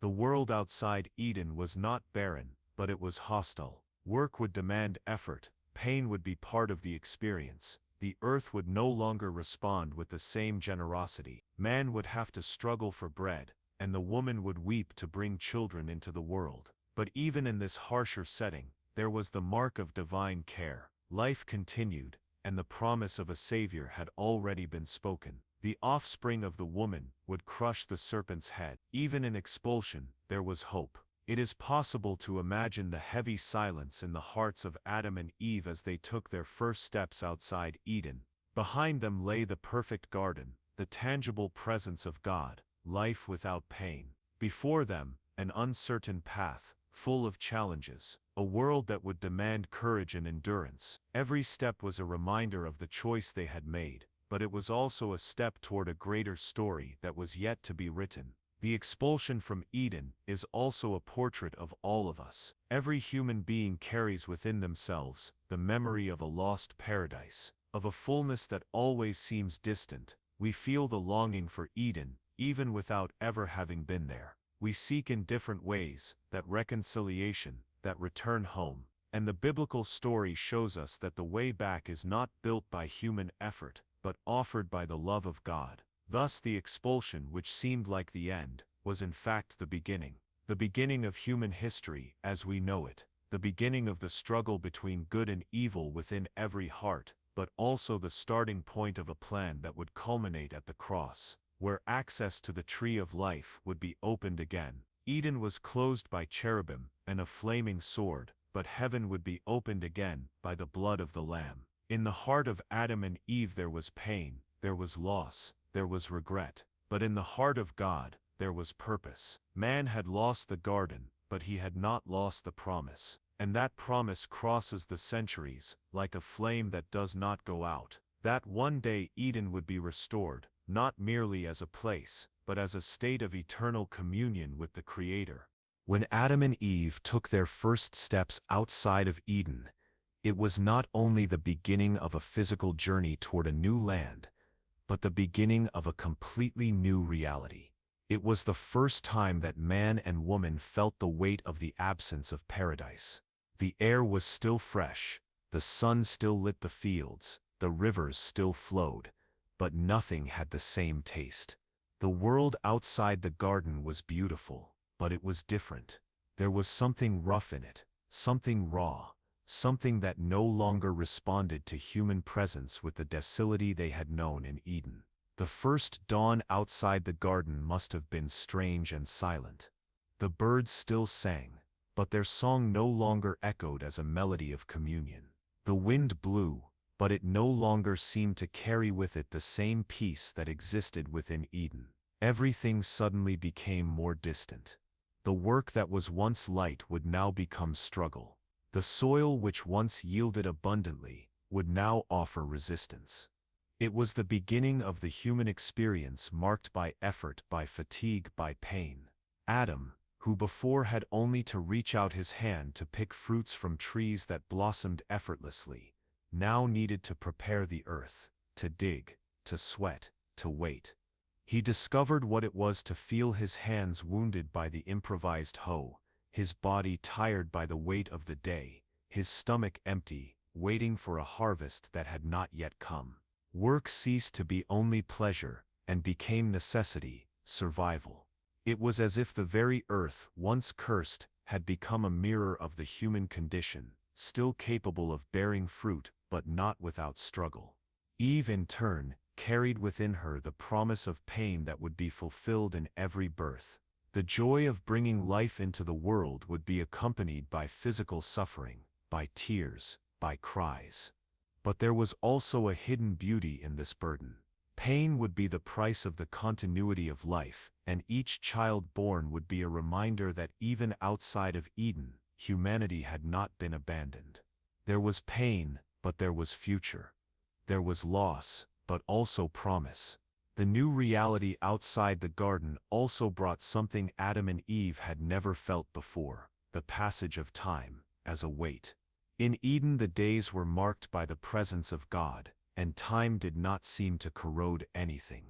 Outside the garden, however, the body began to feel fatigue, aging, finitude. Each night brought forced rest, each morning brought the challenge begun anew.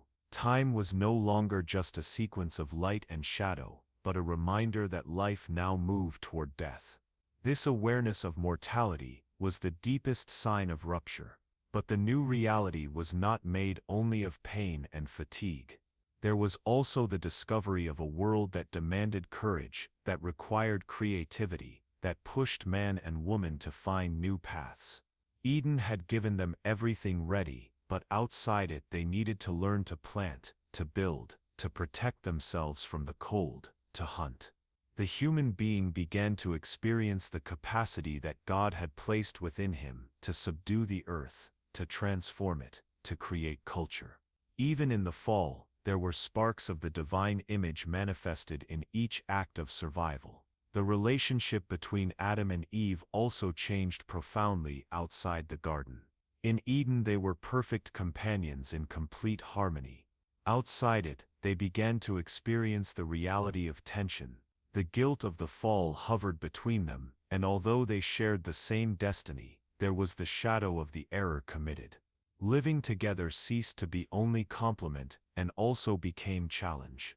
Now they needed to learn to forgive, to endure, to build together amid difficulties. Love was no longer just the fruit of perfection, but a daily exercise of choice. And there was also the silence of God. In Eden he walked with them at dusk. Outside the garden, this encounter did not happen in the same way. God had not abandoned them, but his presence was no longer as palpable as before. Man and woman would need to learn to seek him, to listen to him in new ways, to trust even when they did not see him. This apparent distance was part of the learning of faith. If in Eden closeness was natural, outside it would be conquest. It was as if God were teaching man that even far from paradise, it was possible to keep alive the flame of communion. The new reality also brought the experience of building a family. Eve conceived children, and Adam became a father. This experience was at the same time joy and pain. Joy because life continued. Pain because each birth was a reminder of the promise made in Eden. The woman's offspring would crush the serpent's head, but until that happened, the struggle between good and evil would be constant. The children carried hope, but also the continuation of human fragility. And so, outside the garden, humanity began its story, a story marked by tears and sweat, but also by learning and discovery. Paradise had been left behind, but its memory was not erased. At every sunset perhaps Adam remembered the sound of God's footsteps in Eden. At every labor pain, perhaps Eve remembered the weight of the choice made. But in each new day, there was also the opportunity to start again, to seek meaning, to trust that the story did not end there. This new reality outside the garden is in fact our reality. We live in a world that is beautiful, but imperfect. We know both the joy of life and the pain of loss. We work, we fight, we sweat, but within us exists the memory of a lost paradise, a longing for something the world cannot offer. This longing for Eden is the mark left on our soul, a reminder that we were made for more than what we have here. And yet the new reality also holds the promise of restoration. For if Eden was lost by one choice, hope was planted by another choice, that of God sending his Son to open again the way to eternal life. The new reality outside the garden was not the end, but the beginning of a path that one day would lead back to full communion. Adam and Eve walked out of Eden with tears in their eyes, but also with life ahead of them. The garden had been left behind, but the story was only just beginning. And just like them, we also walk in this world of pain and beauty, with the longing for a lost paradise, but with the hope of a promised paradise. Eve had always been remembered as the first woman, the first to experience the beauty of life in Eden, and also the weight of the fall.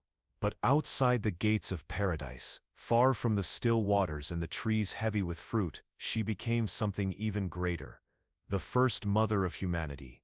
To carry life within her was for her both blessing and pain, both hope and reminder of the divine sentence. When God pronounced that she would give birth in pain, Eve did not truly know what that meant. And it was only when her womb began to grow that she understood the depth of that promise. Pregnancy was a mystery for Eve. She had no previous examples, had never seen any woman become pregnant, had never heard stories of childbirth or testimonies from other mothers. Every sensation was new. Every change in her body was a surprise. Perhaps at first she only felt a slight discomfort, a strangeness in her body that had once been steady and firm. Later she realized that inside her something pulsed, something developed, something grew silently. It was the first time a human being experienced the transformation of the body to make space for another body. Adam observed with eyes of awe and reverence. He did not fully understand what was happening either, but he knew he was witnessing a miracle. Eve's womb was becoming the cradle of life, the continuation of humanity. He saw her change every day, saw her fragility increase, and at the same time noticed in her a new strength, a different light, as if creation itself was happening again within her. But along with the miracle came the burden. Eve's body felt fatigue, felt unknown pains, felt limitation. If in Eden she ran free, light, now she needed to stop, rest, lean on something. Each step seemed harder. Each night was crossed by unrest. And in the midst of it all, Eve must have remembered God's sentence, "I will greatly multiply your pain in childbearing." Now she understood that being a mother was not only about generating but enduring, carrying, sacrificing. Still, there was a secret joy in her heart. The first child was not only a baby, but the living promise that humanity would continue. The expulsion from Eden could have been the end, but God had allowed life to go on. And more than that, Eve remembered the words spoken in the garden, when God said that from the woman's offspring would come the one who would crush the serpent's head. Perhaps in her hope, she thought that this first child was the promised one. Perhaps she believed she was carrying in her womb not only a child but the Savior. Each day, her body transformed more. Her breasts filled, the movements in her womb became perceptible. Imagine Eve's astonishment at feeling the first movement of the baby inside her. There was no way to compare, no way to predict. It was only the surprise of realizing that within her another human being breathed, moved, existed. She must have placed her hand on her womb with tears in her eyes, smiling even as she cried, understanding that it was through her that life moved forward. Adam, most likely, touched her womb with the same admiration, trying also to feel that mysterious movement. The first couple discovered together the miracle of life, learning without manuals, without advice, only through the direct experience of creation still unfolding. But there was also fear. What did it mean to give birth? What would childbirth be like? Eve had no reference, no knowledge of what to expect. The fear of the unknown must have walked side by side with hope, and then the day came. The pains began to pierce her body intensely. The first contraction was perhaps a shock, a spasm that made her understand the full weight of the divine sentence. Then came others, stronger and closer together, more unbearable. Eve screamed, cried, sweated. Her whole body moved in effort, in suffering. It was the first childbirth in human history, and in it was condensed the entire reality of what it means to bring life into a fallen world, pain and glory, intertwined. Adam was by her side, not knowing exactly how to help. He held her hands, wiped her sweat, offered words of encouragement he himself did not know were enough. He saw the woman he loved suffer as never before, but also understood that in that suffering something grand was happening.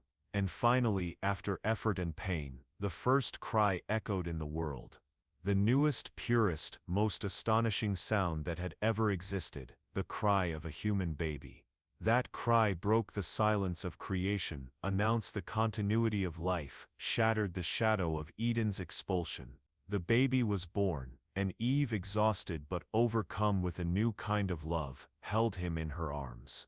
The first child of humanity was there, small, fragile, dependent. But in him there was also strength, future, hope. She named him Cain, saying, "I have gotten a man from the Lord." It was as if she recognized that despite the pain, that gift came from God. Motherhood transformed Eve. She was no longer just Adam's companion, nor only the woman deceived by the serpent. She was now a mother, and being a mother changed her way of seeing the world. Every smile from the baby was a balm for her pain. Every little movement was a sign that even outside Eden life flourished. But at the same time, every sleepless night, every incessant cry, every worry showed her that being a mother also meant carrying a silent cross. Eve experienced what no other woman had experienced, to be the first to endure the pain of childbirth and the first to know the joy of motherhood. Her body carried the mark of the fall, but her arms carried the proof that God was still with them. And that mixture of pain and hope is to this day the mark of every mother. Adam, seeing the child in Eve's arms, understood even more deeply what it meant to be responsible for the future of humanity. It was not only about tending the earth or seeking sustenance, but protecting, teaching, guiding a new life. He saw in Cain the continuation of himself, and in Eve the greatness of being the source through which life had arrived. The new reality of motherhood also brought to Eve a renewed sense of purpose. If Eden was closed, her womb was open to continue life. If the flaming sword guarded the tree of life, her offspring carried the promise of a future of redemption. Motherhood, though marked by pain, was also a sign of hope, and thus Eve became a symbol of all the women who would come after her. Her first pregnancy was not only a biological event, but a spiritual one. It was the beginning of human history as we know it, children being born, families growing, generations being formed. And in every birth would echo the memory of Eve's pain and the promise that one day someone would come from the woman's offspring to restore what had been lost. At that moment, holding her baby in her arms, Eve must have looked at Adam and seen in him not only the companion of her life, but the father of her descendants. Together, even outside Eden, they had begun something that would transcend centuries and reach us today. And so, amid tears, weariness and smiles, Eve discovered motherhood and became forever the mother of all humanity. The history of humanity went on outside of Eden, and Eve's womb continued to bring life into the world. After Cain, Abel was born, and thus the family expanded, bringing with it new discoveries and new challenges. Each birth was a reason for hope, but also a reminder of God's sentence. Life would continue, but not without pain. The arrival of Abel brought balance to the home, while Cain grew as the firstborn, carrying the weight of his parents' expectations and hopes. Abel came as a sign of tenderness, a second breath of life, an opportunity to begin again. Adam and Eve, still haunted by the memory of the lost Eden, must have looked at their children as signs of God's promise. Perhaps Eve had hoped that Cain would be the savior, the one who would crush the serpent's head. But as time passed, it became clear that the children were human like their parents, fragile, contradictory, full of potential, but also marked by the fall. Cain grew with the spirit of a hard worker, inclined toward the earth, the cultivation of the soil, inheriting from Adam the responsibility of dealing with the now resistant ground. Abel, on the other hand, had a soul inclined toward the flocks. While his brother cared for the earth, he cared for the animals. Thus the two sons followed different paths, both legitimate, both necessary, but reflecting distinct temperaments. Time showed that the difference between them was not only in their work, but in their hearts. Cain, though a worker, carried within himself a restlessness, an invisible burden, an inner struggle. Abel, in contrast, had a gentler spirit, a heart inclined to simplicity, to surrender. The conflict that would come was not only in the work of their hands, but in the disposition of their hearts before God. The time came when the two offered sacrifices. It was the first time that the children of Adam and Eve, born outside of Eden, lifted their hands to the Creator in worship. The gesture itself was already grand. Even outside the garden, there was memory of God. There was a desire for reconciliation. There was a search for contact with the sacred. Cain brought fruits of the earth, that which his hands had cultivated with sweat. Abel brought from the firstborn of his flock, the best he had. Both offered, but God regarded Abel and his offering, and not Cain. It was not contempt, but distinction. The difference lay in the heart. Abel gave the best, gave with sincerity, gave in trust. Cain gave only what he had, without deep surrender, without true devotion. God's gesture was not injustice, but a response to authenticity. However, for Cain, this was a wound. The heart that already carried restlessness was seized by envy, by anger, by the sense of rejection. The firstborn of humanity experienced the destructive power of comparison. God in his mercy did not leave him without warning.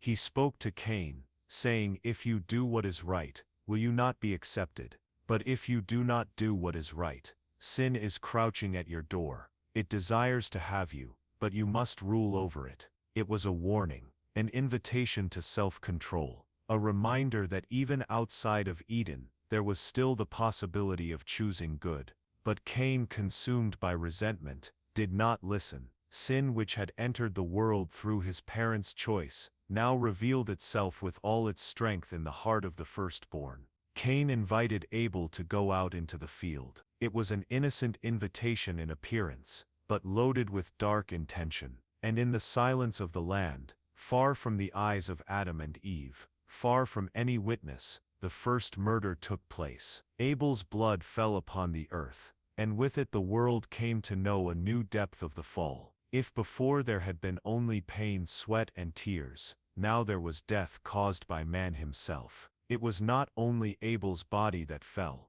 but the innocence of humanity that was lost for good. The earth, which had previously received the blood of sacrificed animals, now received the blood of an innocent man, and that blood cried out, not in silence, but in a loud voice, demanding justice. God heard the cry of the earth, and confronted Cain. "Where is Abel your brother?" The question was not out of ignorance, but as an invitation to confession. Cain, hardened, replied coldly, "I do not know. Am I my brother's keeper?" In that moment, the fall deepened. It was no longer just disobedience, but a lie. No longer just error, but denial of responsibility. God declared judgment. "The voice of your brother's blood cries out to me from the ground. Now you are cursed from the earth, which has opened its mouth to receive your brother's blood from your hand. When you till the ground, it shall no longer yield to you its strength. A fugitive and a wanderer you shall be on the earth." The one who already struggled with the land would now lose even the little fruit it gave him. The one who had a home would now become a wanderer. It was the inevitable consequence of his choice. The weight of the tragedy fell upon the whole family. Adam and Eve, who had lost paradise, now lost also their son. One dead, the other condemned to wander. Eve's heart, which had experienced the joy of motherhood, now felt the deepest pain a mother can feel, losing a child violently. Her womb that had given life also became a reminder of the fragility of existence. Adam, who had rejoiced in the continuation of humanity, now saw his offspring stained by the first murder. And yet, even in the midst of tragedy, there was mercy. Cain feared being killed by others, but God placed a mark on him so that he would not be destroyed. Even in the face of rebellion, God preserved man's life. It was as if the story said, "The fall is deep, sin is real, but divine mercy still resists, still accompanies." The tragedy of Cain and Abel was not just a family misfortune, but a reflection of all humanity. It showed that the fall was not only an event in Eden, but a reality that would spread through every generation.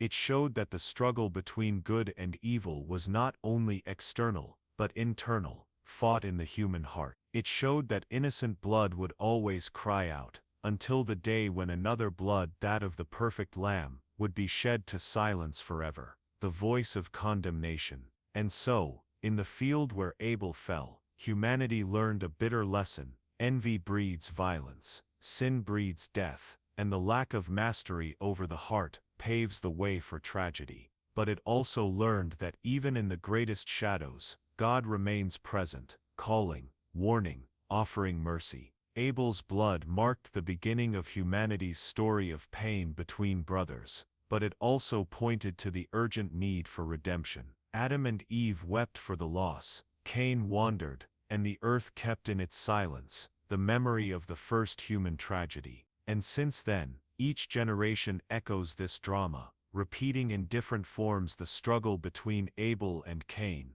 purity and envy, surrender and pride, faith and rebellion. The tragedy was not only theirs, but ours all. A mother's pain has always been one of humanity's most intense experiences. And in Eve, the first woman, that pain manifested in its rawest and most incomprehensible form. She, who had felt in her womb the miracle of life for the first time, now also knew the unbearable weight of death caused not by accident, not by illness, but by the very hands of one son against the other. It was a double wound, losing Abel to death and Cain to exile. The lost paradise now seemed even more distant, and the consequences of the fall became increasingly visible, more personal, more bloody. Eve remembered the moment she first held Cain in her arms. He had been the firstborn, the fruit of God's promise that her offspring would continue. Perhaps in her heart, still wounded by the memory of Eden, she had imagined that this boy would be the redemption, the beginning of a new chapter, maybe even the fulfillment of the divine word that a descendant would crush the serpent's head. When Abel was born, once again her heart filled with hope. 2 sons, 2 lives, 2 futures that seemed to hold promises of restoration. But reality soon showed its harsh face. The brothers' coexistence always brought tensions, small differences, marks of personality that revealed themselves in every choice. Even so, Eve could never have imagined that rivalry would turn into tragedy. When she received the news that Abel would not return from the field, when she saw the lifeless body of her youngest son, Eve's soul was shattered. The silence of that moment must have been deafening.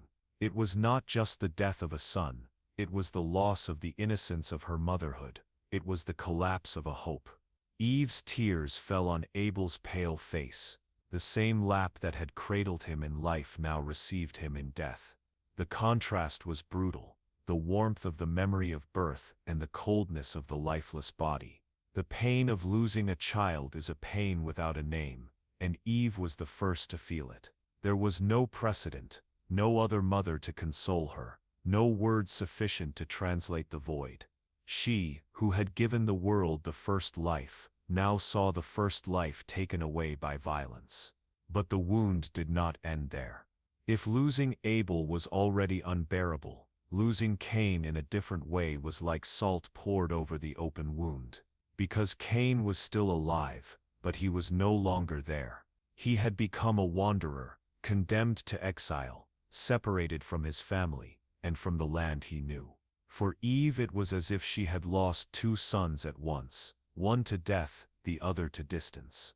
The first would never return, the second would never be the same.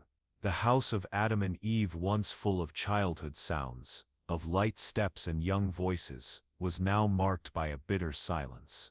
The empty space left by Abel was like a constant shadow, and the absence of Cain was like a distant echo, reminding every day that the pain of the wrong choice stretched on through time.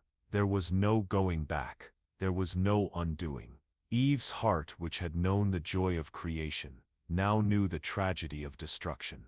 And in her moments of solitude, Eve may have remembered Eden. There had been no death, no violence, no tears.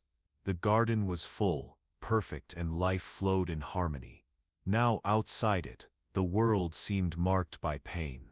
With every tear shed, with every memory of Abel, with every recollection of Cain, Eve must have felt the weight of her own choice in the garden, not as a cruel condemnation, but as the recognition that everything had changed the moment she stretched her hand to the forbidden fruit. Eve's pain was not only personal, it was also symbolic. She did not weep only for the sons she had lost, but for all humanity that would come after her, because her experience was a reflection of human destiny, intense joys followed by inevitable sorrows. Her motherhood was blessing, but also cross, and in her pain was written the destiny of all mothers, who throughout history would also lose children to death, to violence, to distance. Adam at her side also wept, but the woman's pain had a unique depth, marked by the bond between the womb and life. Perhaps Eve wondered if she could have done something differently, if she could have prevented the rivalry, if she could have calmed Cain's heart before tragedy happened. Perhaps she carried guilt that was not hers, as so many mothers throughout history would carry. Because when a child is lost, the mother's heart always asks, what if I had done differently? Yet even in the midst of pain, something remained, the promise. God had said that from Eve's offspring would come the one who would crush the serpent. Even in the face of Abel's death and Cain's ruin, there was still the possibility of life. There was still the hope that the woman's womb would bring to the world not only tears, but also redemption. It was like a small flame, almost extinguished by the wind of sorrow, but never completely put out. Eve learned that pain does not totally destroy hope but refines it. Tragedy made her more aware of life's fragility, more conscious of the depth of the fall, but also more attentive to the need for divine promise. And in the depths of her soul, she may have known that her story would not end in tears, that her womb would still bring forth children, and that one day redemption would come.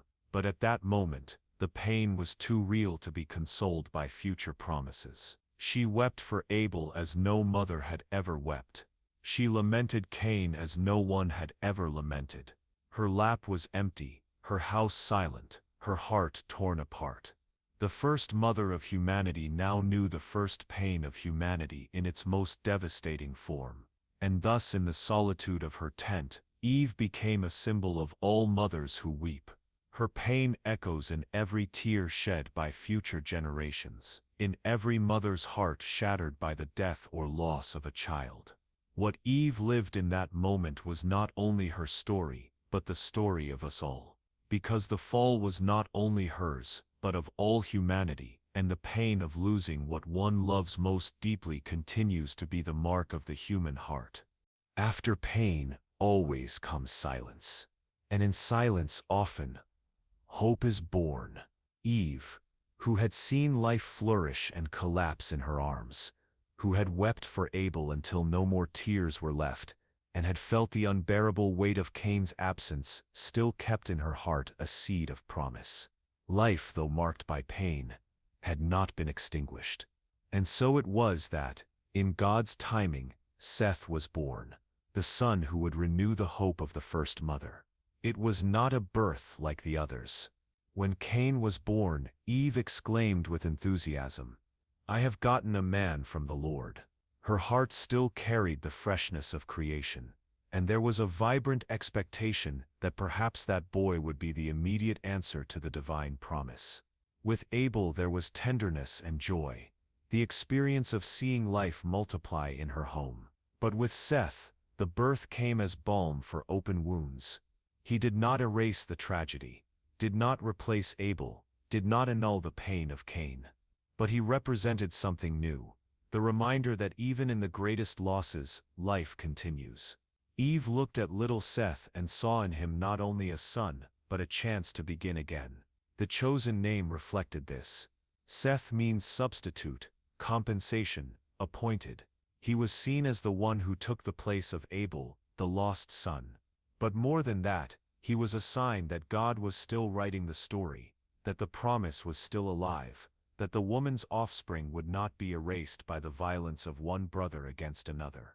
For Eve, holding Seth in her arms must have been like feeling a gentle breeze after a devastating storm.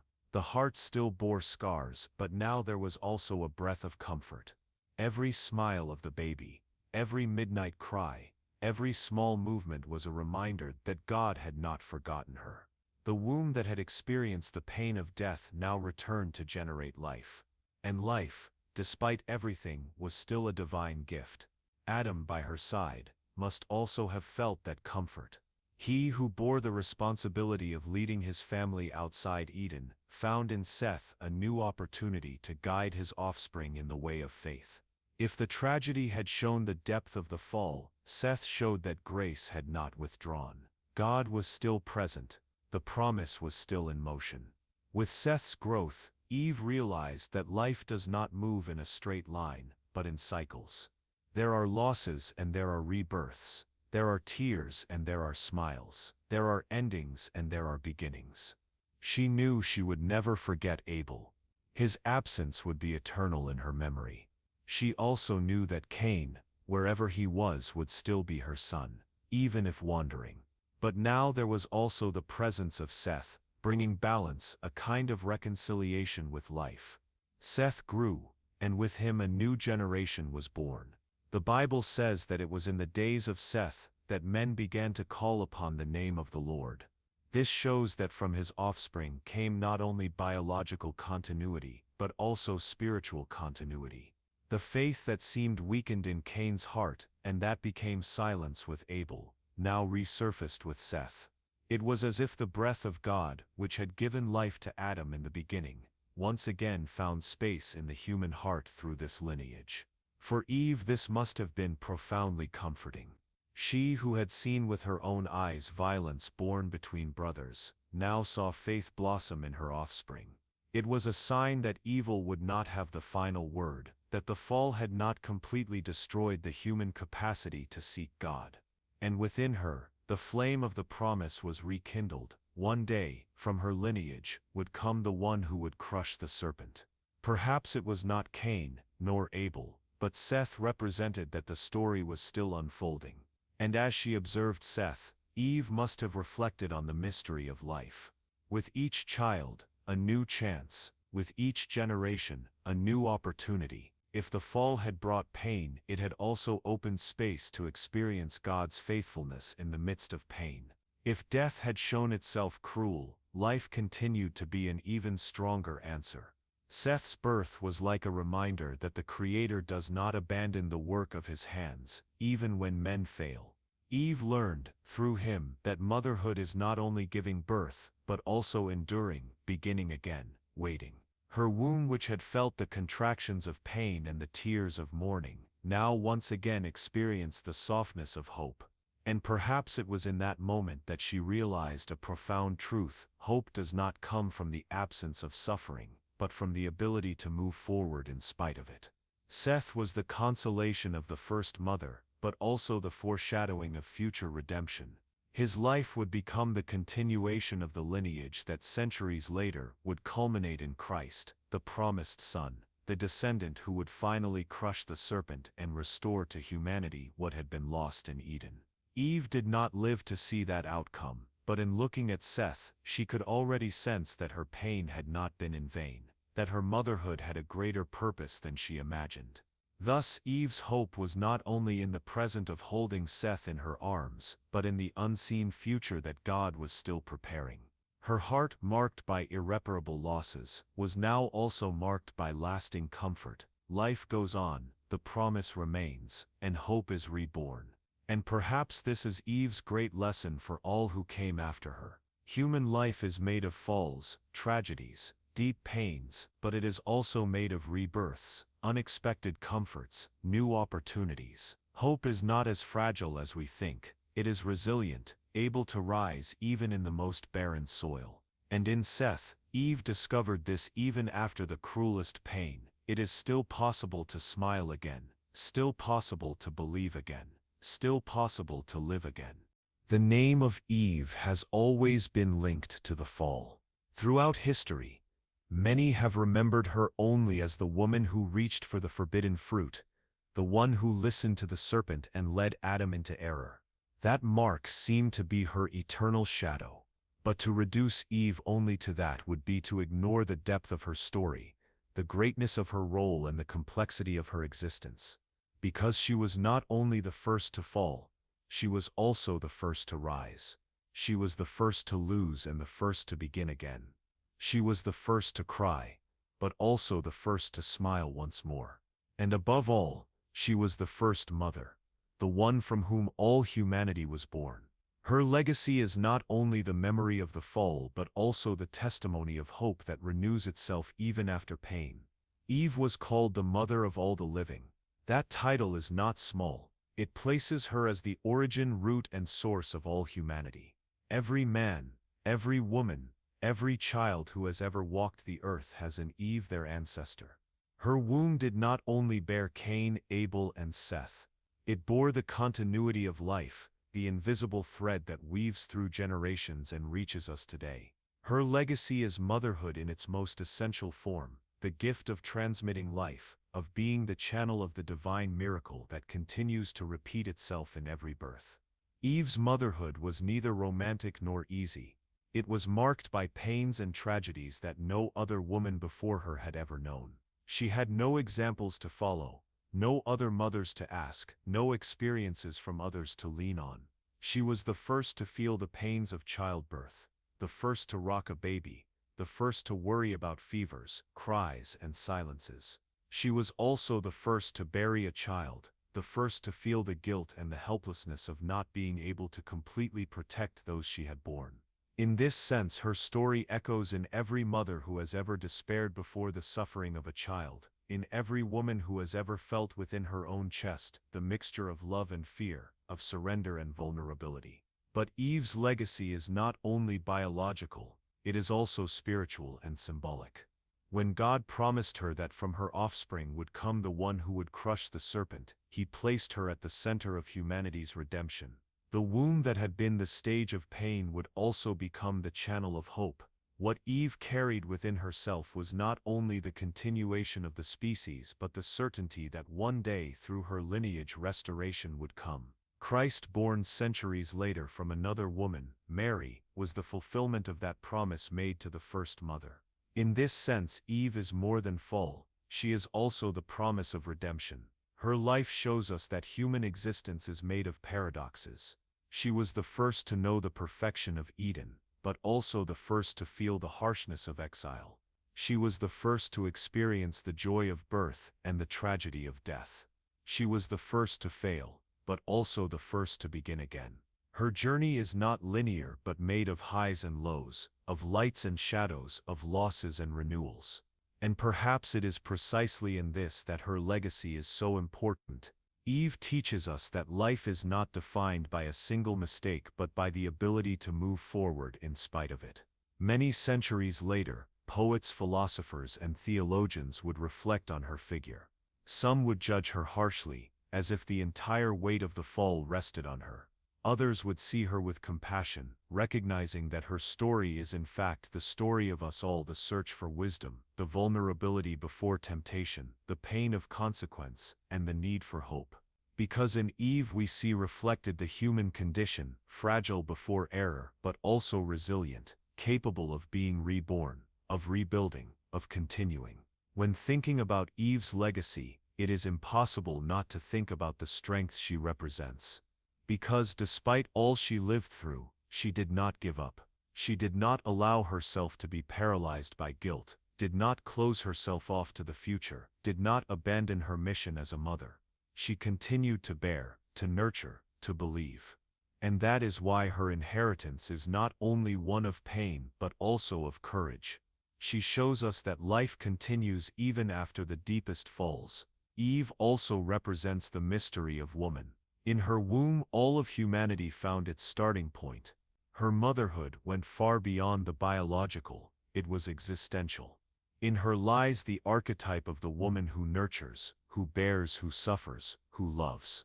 In her lies the symbol of all women who throughout history would live the same dilemmas, the choice between trusting or giving in, the weight of responsibility, the beauty of surrender, the pain of loss, the hope in the future. And at the end of her life, Eve could look back and see not only the lost garden but also the descendants who multiplied. Her days were crossed by memories of an unattainable paradise, but also by the concrete reality of children and grandchildren who carried on existence. Perhaps in her old age, she learned that life is not only about what was lost, but also about what was built along the way. Eden was gone, but life went on. Perfection was lost, but love remained. The legacy of Eve, therefore, is not one of condemnation, but of humanity. She is not the symbol of an irreparable failure, but of a real journey, made of mistakes and of hopes. Her story points to what we are: fragile creatures, but called to life, flawed beings, but also capable of generating something new. Eve is a reminder that even the greatest falls do not cancel out the potential of hope. Today, when we think of her, we can see more than the initial mistake. We can see the mother who welcomed life, the woman who faced pain, the human who carried on. We can recognize that her existence was foundational, not only to a lineage, but to an experience that echoes even to us. To live is to risk, to lose, to begin again.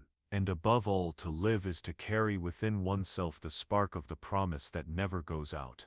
Thus, Eve is not only the memory of the forbidden fruit, but also the memory of the seed of hope. She is not only the figure of the fall, but also the womb of the promise. She is not only the origin of error, but also the origin of life. And it is in this balance between shadow and light that we find the true meaning of her legacy. She represents all of us, with our weaknesses and our strength, with our pains and our hopes. Because in the end, Eve is not just the first woman, she is the mother of humanity. When we think of Eve, we are not merely facing a distant character, lost in the ancient pages of a sacred book. We are facing a mirror, because her story is not only about Eden, but about all of us, about what we have lost, about what we seek, and about what we carry in our hearts. The memory of a paradise we can no longer reach, but that remains alive as a longing that never fades. Eden is more than a lost garden. It is the symbol of everything we desire: harmony, fulfillment, innocence, peace.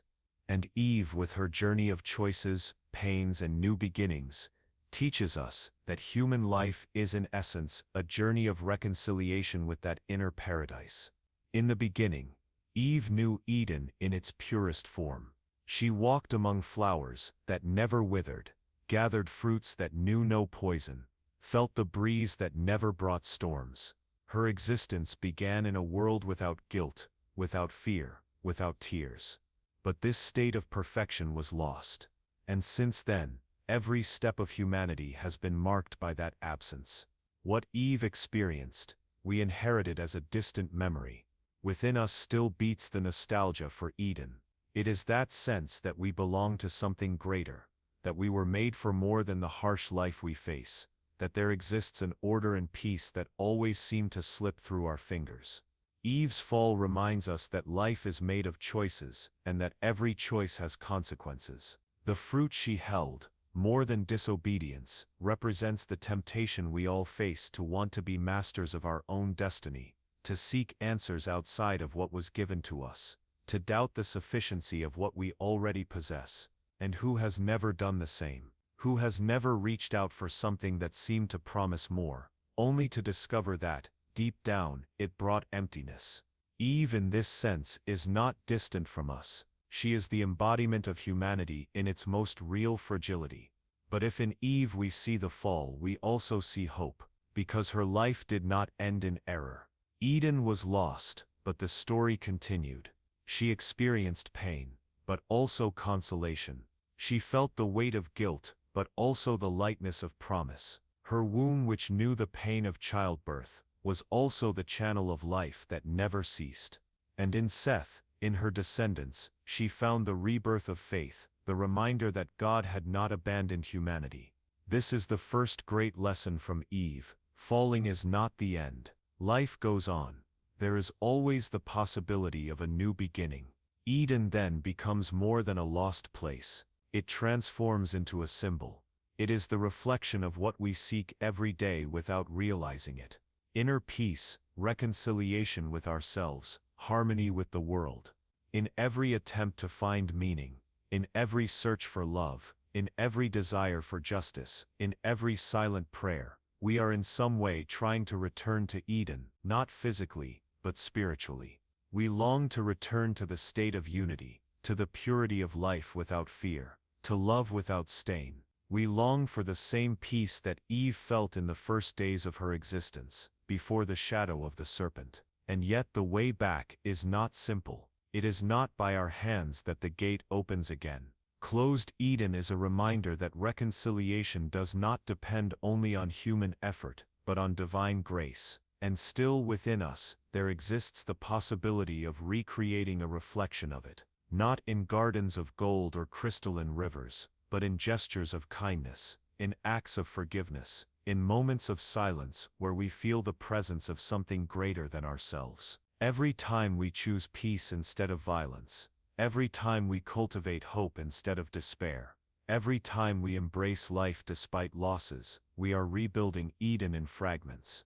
Eve also shows us that life is not defined only by what we lose, but by what we do after the loss. She lost paradise, lost a son, lost innocence, but she did not lose the ability to live, to generate, to hope. Her strength was not in avoiding the fall, but in continuing after it. And that is a powerful reminder for all of us. We are not defined by our mistakes, but by the courage to move forward. The fall is part of the journey, but it does not have to be the final outcome. Looking at Eve, we also learn about the depth of motherhood, not only in the physical sense, but in the existential. She generated life, but she also generated the human experience we share.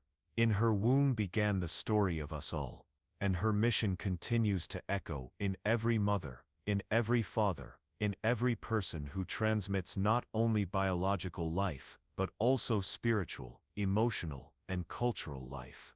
Eve shows us that the most enduring legacy we can leave is not the fruits we harvest, but the seeds we plant. In the end, Eve's story is the story of humanity. We began in a state of harmony, we lost that harmony through misguided choices, and we spend our lives trying to find it again. Eden today can be seen as the symbol of our longing for inner peace, for reconciliation with what we were and with what we can still become. It is a reminder that no matter how much we live in a world of pain and imperfection, within us still exists the memory of something better, of something divine, of something eternal. And perhaps Eve's greatest legacy is precisely this, to remind us that despite the fall, hope continues.